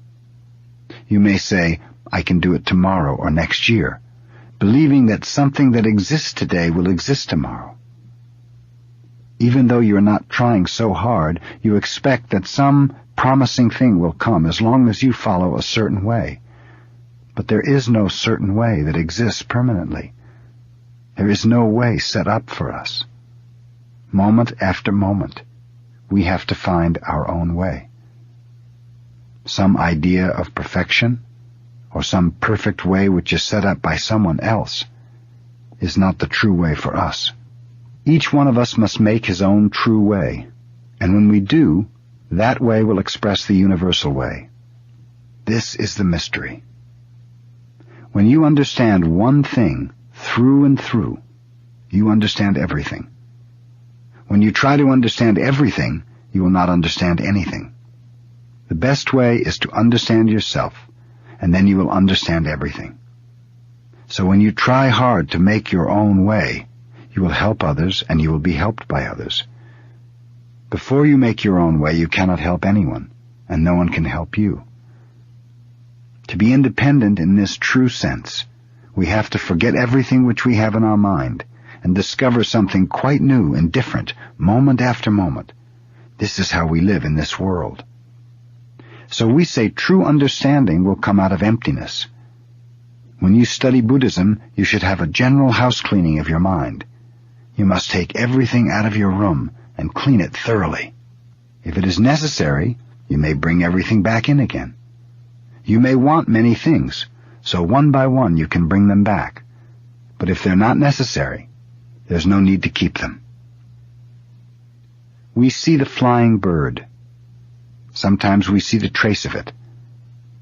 Actually, we cannot see the trace of a flying bird, but sometimes we feel as if we could. This is also good.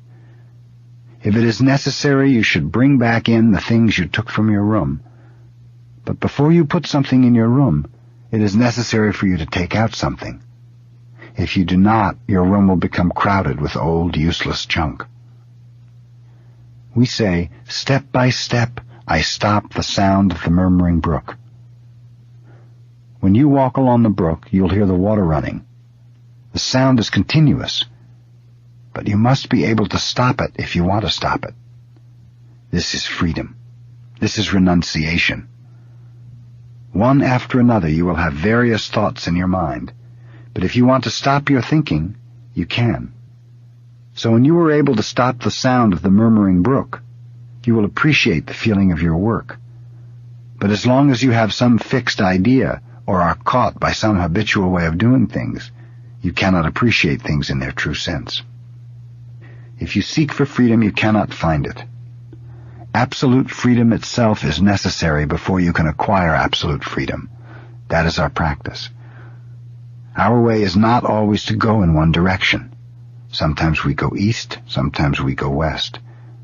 To go 1 mile to the west means to go back 1 mile to the east.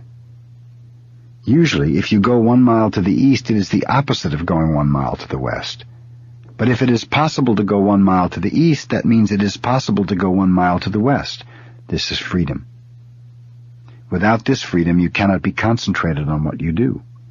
You may think you are concentrated on something, but before you obtain this freedom, you'll have some uneasiness in what you are doing. Because you are bound by some idea of going east or west, your activity is in dichotomy or duality.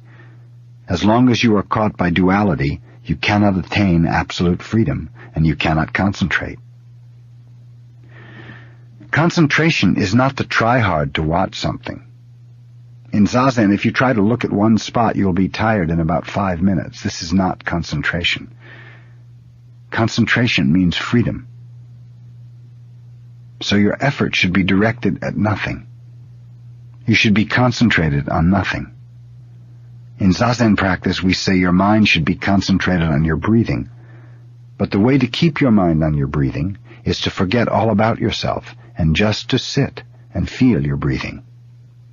If you are concentrated on your breathing, you will forget yourself. And if you forget yourself, you will be concentrated on your breathing. I do not know which is first. So actually there is no need to try too hard to be concentrated on your breathing. Just do as much as you can. If you continue this practice, eventually you will experience the true existence which comes from emptiness. Believing in nothing. I discovered that it is necessary, absolutely necessary, to believe in nothing. That is, we have to believe in something which has no form and no color. Something which exists before all forms and colors appear. This is a very important point. No matter what God or doctrine you believe in, if you become attached to it, your belief will be based more or less on a self-centered idea. You strive for a perfect faith in order to save yourself. But it will take time to attain such a perfect faith. You will be involved in an idealistic practice. In constantly seeking to actualize your ideal, you will have no time for composure.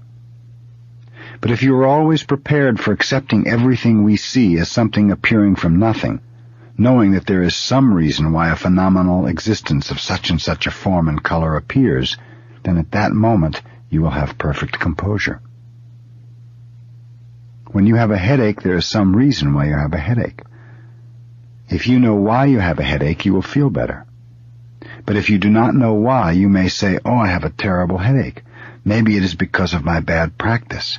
If my meditation or Zen practice were better, I wouldn't have this kind of trouble." If you understand conditions in this way, you will not have perfect faith in yourself or in your practice until you attain perfection. You will be so busy trying that I'm afraid you'll have no time to attain perfect practice. So you may have to keep your headache all the time. This is a rather silly kind of practice. This kind of practice will not work. But if you believe in something which exists before you had the headache, and if you know the reason why you have the headache, then you'll feel better naturally. To have a headache will be all right, because you are healthy enough to have a headache. If you have a stomach ache, your stomach is healthy enough to have pain. But if your stomach becomes accustomed to its poor condition, you will have no pain. That is awful. You will be coming to the end of your life from your stomach trouble. So it is absolutely necessary for everyone to believe in nothing. But I do not mean voidness. There is something. But that something is something which is always prepared for taking some particular form, and that has some rules or theory or truth in its activity. This is called Buddha nature, or Buddha himself. When this existence is personified, we call it Buddha. When we understand it as the ultimate truth, we call it Dharma. And when we accept the truth and act as a part of the Buddha, or according to the theory, we call ourselves Sangha. But even though there are 3 Buddha forms, it is one existence which has no form or color, and it is always ready to take form and color. This is not just theory. This is not just the teaching of Buddhism. This is the absolutely necessary understanding of our life. Without this understanding, our religion will not help us. We will be bound by our religion, and we will have more trouble because of it. If you become the victim of Buddhism, I may be very happy, but you will not be so happy. So this kind of understanding is very, very important. While you are practicing Zazen, you may hear the rain dropping from the roof in the dark. Later, the wonderful mist will be coming through the big trees, and still later, when people start to work, they will see the beautiful mountains.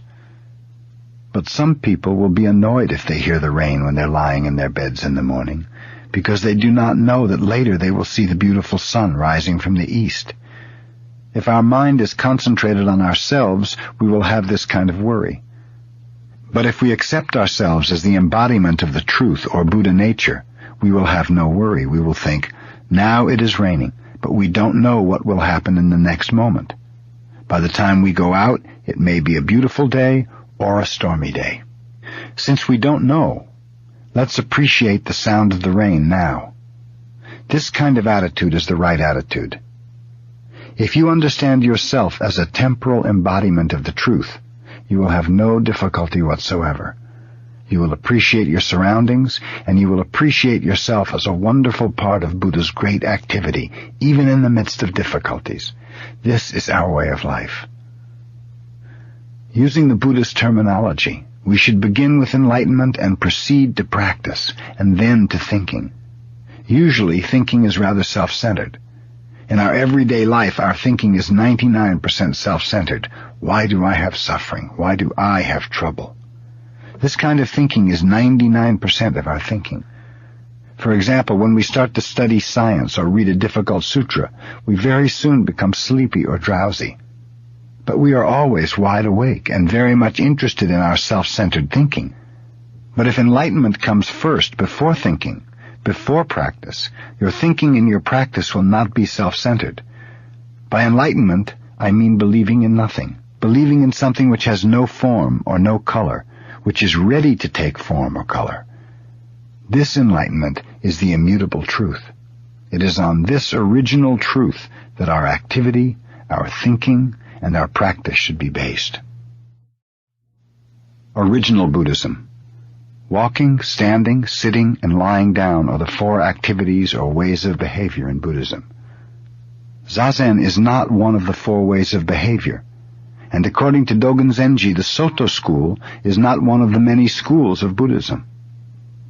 The Chinese Soto school may be one of the many schools of Buddhism, but according to Dogen, his way was not one of the many schools. If this is so, you may ask why we put emphasis on the sitting posture, or why we put emphasis on having a teacher. The reason is because Zazen is not just one of the 4 ways of behavior. Zazen is a practice which contains innumerable activities. Zazen started even before Buddha, and will continue forever. So this sitting posture cannot be compared to the other 4 activities. Usually people put emphasis on some particular position or on some particular understanding of Buddhism, and they think, this is Buddhism. But we cannot compare our way with the practices people normally understand. Our teaching cannot be compared to other teachings of Buddhism. This is why we should have a teacher who does not attach to any particular understanding of Buddhism. The original teaching of Buddha includes all the various schools. As Buddhists, our traditional effort should be like Buddha's. We should not attach to any particular school or doctrine. But usually, if we have no teacher, and if we take pride in our own understanding, we will lose the original characteristic of Buddha's teaching, which includes all the various teachings. Because Buddha was the founder of the teaching, people tentatively called his teaching Buddhism. But actually, Buddhism is not some particular teaching. Buddhism is just truth, which includes various truths in it. Zazen practice is the practice which includes the various activities of life. So actually we do not emphasize the sitting posture alone. How to sit is how to act. We study how to act by sitting, and this is the most basic activity for us. That is why we practice Zazen in this way. Even though we practice Zazen, we should not call ourselves the Zen school. We just practice Zazen, taking our example from Buddha. That is why we practice. Buddha taught us how to act through our practice. That is why we sit. To do something, to live in each moment, means to be the temporal activity of Buddha. To sit in this way is to be Buddha himself, to be as the historical Buddha was. The same thing applies to everything we do. Everything is Buddha's activity. So whatever you do, or even if you keep from doing something, Buddha is in that activity. Because people have no such understanding of Buddha, they think that what they do is the most important thing, without knowing who it is that is actually doing it. People think they are doing various things, but actually, Buddha is doing everything. Each one of us has his own name, but those names are the many names of one Buddha. Each one of us has many activities, but these activities are all Buddha's activities. Without knowing this, people put emphasis on some activity. When they put emphasis on Zazen, it is not true Zazen. It looks as if they are sitting in the same way as Buddha, but there is a big difference in their understanding of our practice.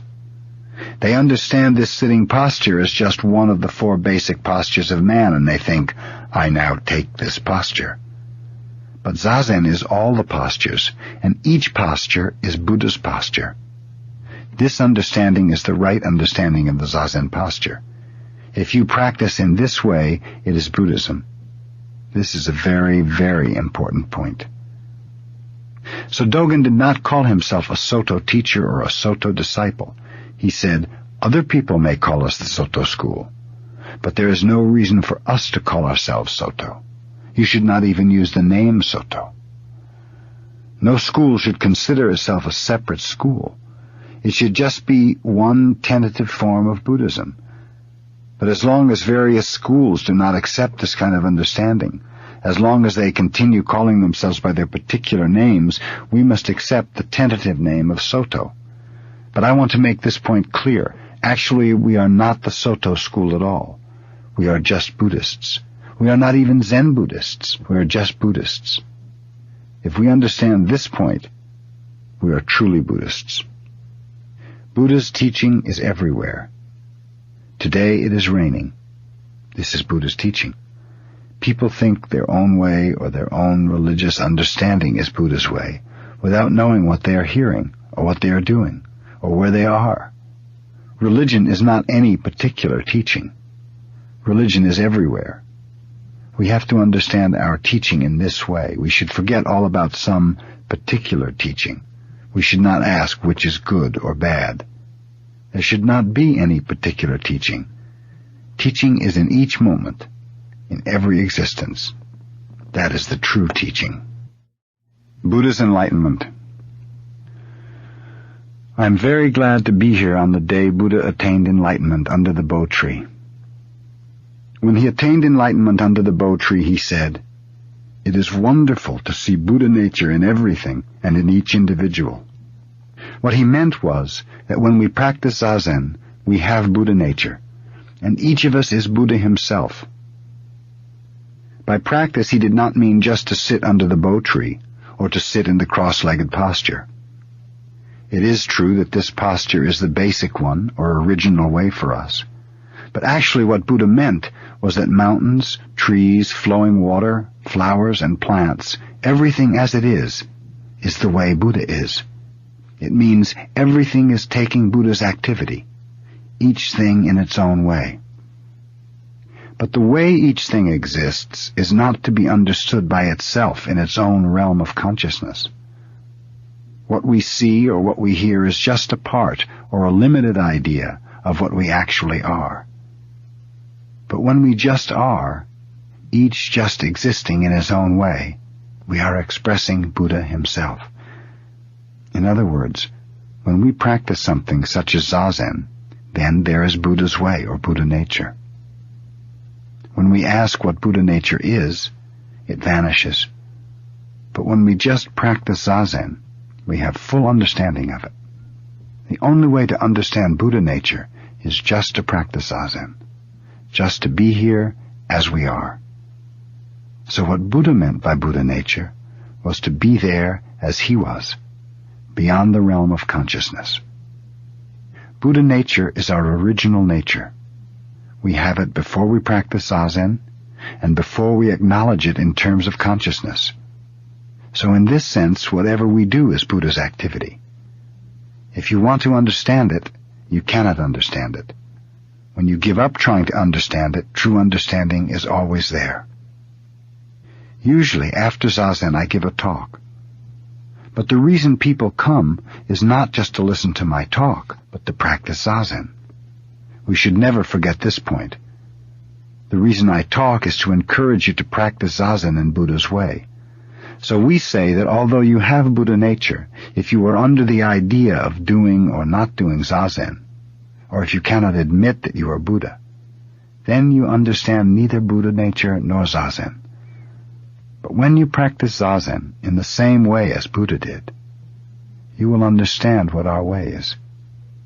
We do not talk so much, but through our activity we communicate with each other, intentionally or unintentionally. We should always be alert enough to communicate with or without words. If this point is lost, we will lose the most important point of Buddhism. Wherever we go, we should not lose this way of life. That is called being Buddha, or being the boss. Wherever you go, you should be the master of your surroundings. This means you should not lose your way. So this is called Buddha, because if you exist in this way always, you are Buddha himself. Without trying to be Buddha, you are Buddha. This is how we attain enlightenment. To attain enlightenment is to be always with Buddha. By repeating the same thing over and over, we will acquire this kind of understanding. But if you lose this point, and take pride in your attainment or become discouraged because of your idealistic effort, your practice will confine you by a thick wall.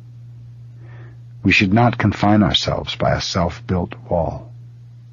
So when Zazen time comes, just to get up, to go and sit with your teacher, and to talk to him, and listen to him, and then go home again.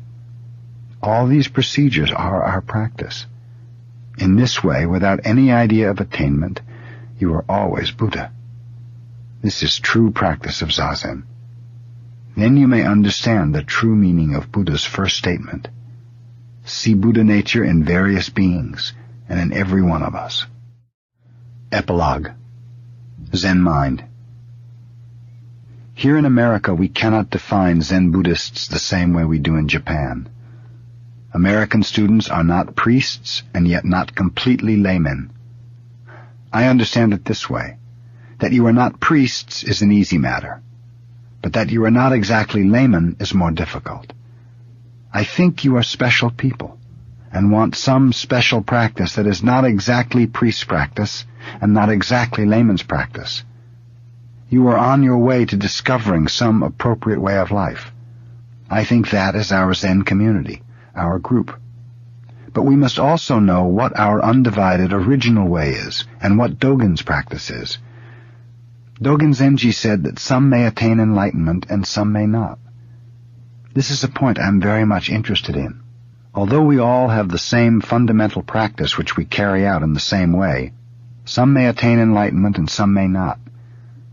It means that even if we have no experience of enlightenment, if we sit in the proper way with the right attitude and understanding of practice, then that is Zen.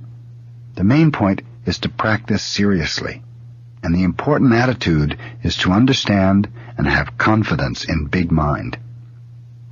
We say big mind or small mind or Buddha mind or Zen mind, and these words mean something, you know, but something we cannot and should not try to understand in terms of experience. We talk about enlightenment experience, but it is not some experience we will have in terms of good or bad, time or space, past or future. It is experience or consciousness beyond those distinctions or feelings. So we should not ask, what is enlightenment experience? That kind of question means you do not know what Zen experience is. Enlightenment cannot be asked for in your ordinary way of thinking.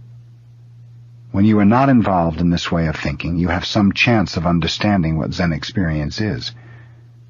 The big mind in which we must have confidence is not something which you can experience objectively.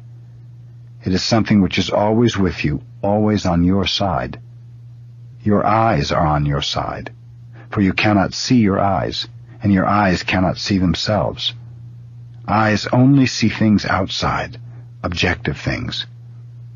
If you reflect on yourself, that self is not your true self anymore. You cannot project yourself as some objective thing to think about. The mind which is always on your side is not just your mind, it is universal mind, always the same, not different from another's mind. It is Zen mind. It is big, big mind. This mind is whatever you see. Your true mind is always with whatever you see. Although you do not know your own mind, it is there. At the very moment you see something, it is there. This is very interesting. Your mind is always with the things you observe. So you see, this mind is at the same time everything. True mind is watching mind. You cannot say, this is myself, my small mind, or my limited mind, and that is big mind. That is limiting yourself, restricting your true mind, objectifying your mind. Bodhidharma said, in order to see a fish, you must watch the water. Actually, when you see water, you see the true fish. Before you see Buddha nature, you watch your mind. When you see the water, there is true nature. True nature is watching water. When you say, my zazen is very poor, here you have true nature, but foolishly you do not realize it. You ignore it on purpose. There is immense importance in the eye with which you watch your mind. That eye is not the big eye.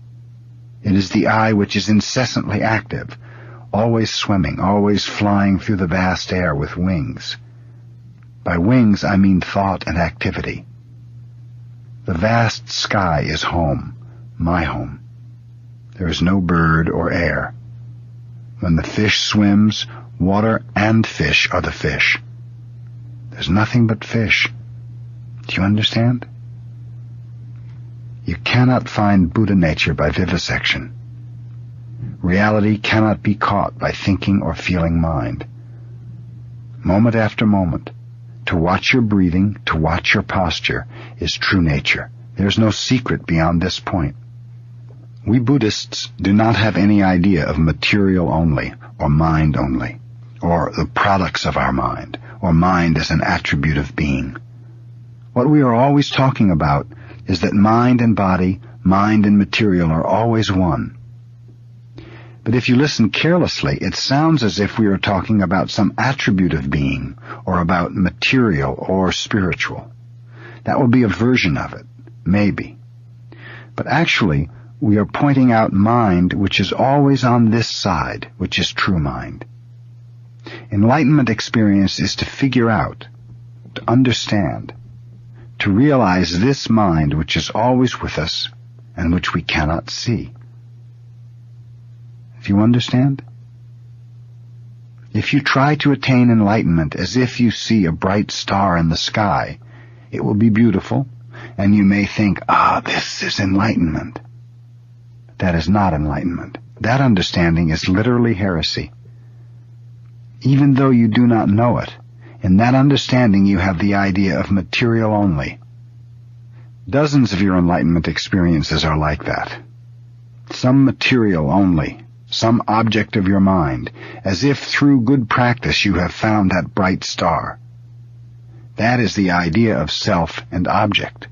It is not the way to seek for enlightenment. The Zen school is based on our actual nature, on our true mind as expressed and realized in practice. Zen does not depend on a particular teaching, nor does it substitute teaching for practice. We practice Zazen to express our true nature, not to attain enlightenment. Bodhidharma's Buddhism is to be practice, to be enlightenment. At first, this may be a kind of belief, but later it is something the student feels or already has. Physical practice and rules are not so easy to understand, maybe especially for Americans. You have an idea of freedom which concentrates on physical freedom, on freedom of activity. This idea causes you some mental suffering and loss of freedom. You think you want to limit your thinking. You think some of your thinking is unnecessary, or painful, or entangling, but you do not think you want to limit your physical activity. For this reason, Hyakujo established the rules and way of Zen life in China. He was interested in expressing and transmitting the freedom of true mind. Zen mind is transmitted in our Zen way of life based on Hyakujo's rules. I think we naturally need some way of life as a group and as Zen students in America.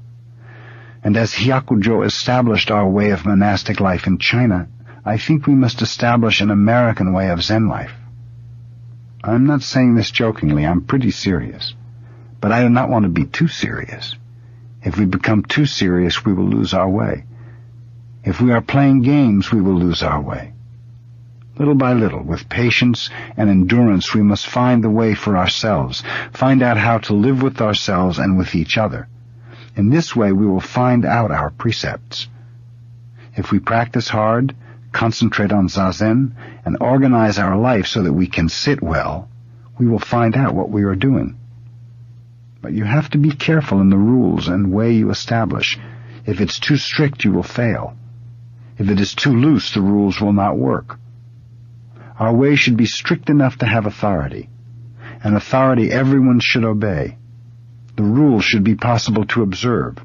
This is how Zen tradition was built up, decided, little by little, created by us in our practice. We cannot force anything. But once the rules have been decided, we should obey them completely until they are changed. It is not a matter of good or bad, convenient or inconvenient. You just do it without question. That way your mind is free. The important thing is to obey your rules without discrimination. This way you will know the pure Zen mind. To have our own way of life means to encourage people to have a more spiritual and adequate way of life as human beings.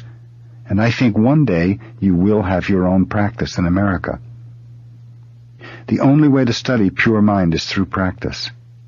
Our inmost nature wants some medium, some way to express and realize itself. We answer this inmost request through our rules, and patriarch after patriarch shows us his true mind. In this way, we will have an accurate, deep understanding of practice. We must have more experience of our practice. At least we must have some enlightenment experience. You must put confidence in the big mind which is always with you. You should be able to appreciate things as an expression of big mind. This is more than faith. This is ultimate truth which you cannot reject. Whether it is difficult or easy to practice, difficult or easy to understand, you can only practice it. Priest or layman is not the point. To find yourself as someone who is doing something is the point. To resume your actual being through practice. To resume the you which is always with everything, with Buddha, which is fully supported by everything, right now. You may say it is impossible, but it is possible. Even in one moment you can do it. It is possible this moment. It is this moment. That you can do it in this moment means you can always do it. So if you have this confidence, this is your enlightenment experience. If you have this strong confidence in your big mind, you are already a Buddhist in the true sense, even though you do not attain enlightenment. That is why Dogen Zenji said, "Do not expect that all who practice Zazen will attain enlightenment about this mind which is always with us." He meant, if you think that big mind is somewhere outside yourself, outside of your practice, then that is a mistake. Big mind is always with us. That is why I repeat the same thing over and over when I think you do not understand. Zen is not just for the man who can fold his legs or who has great spiritual ability. Everyone has Buddha nature.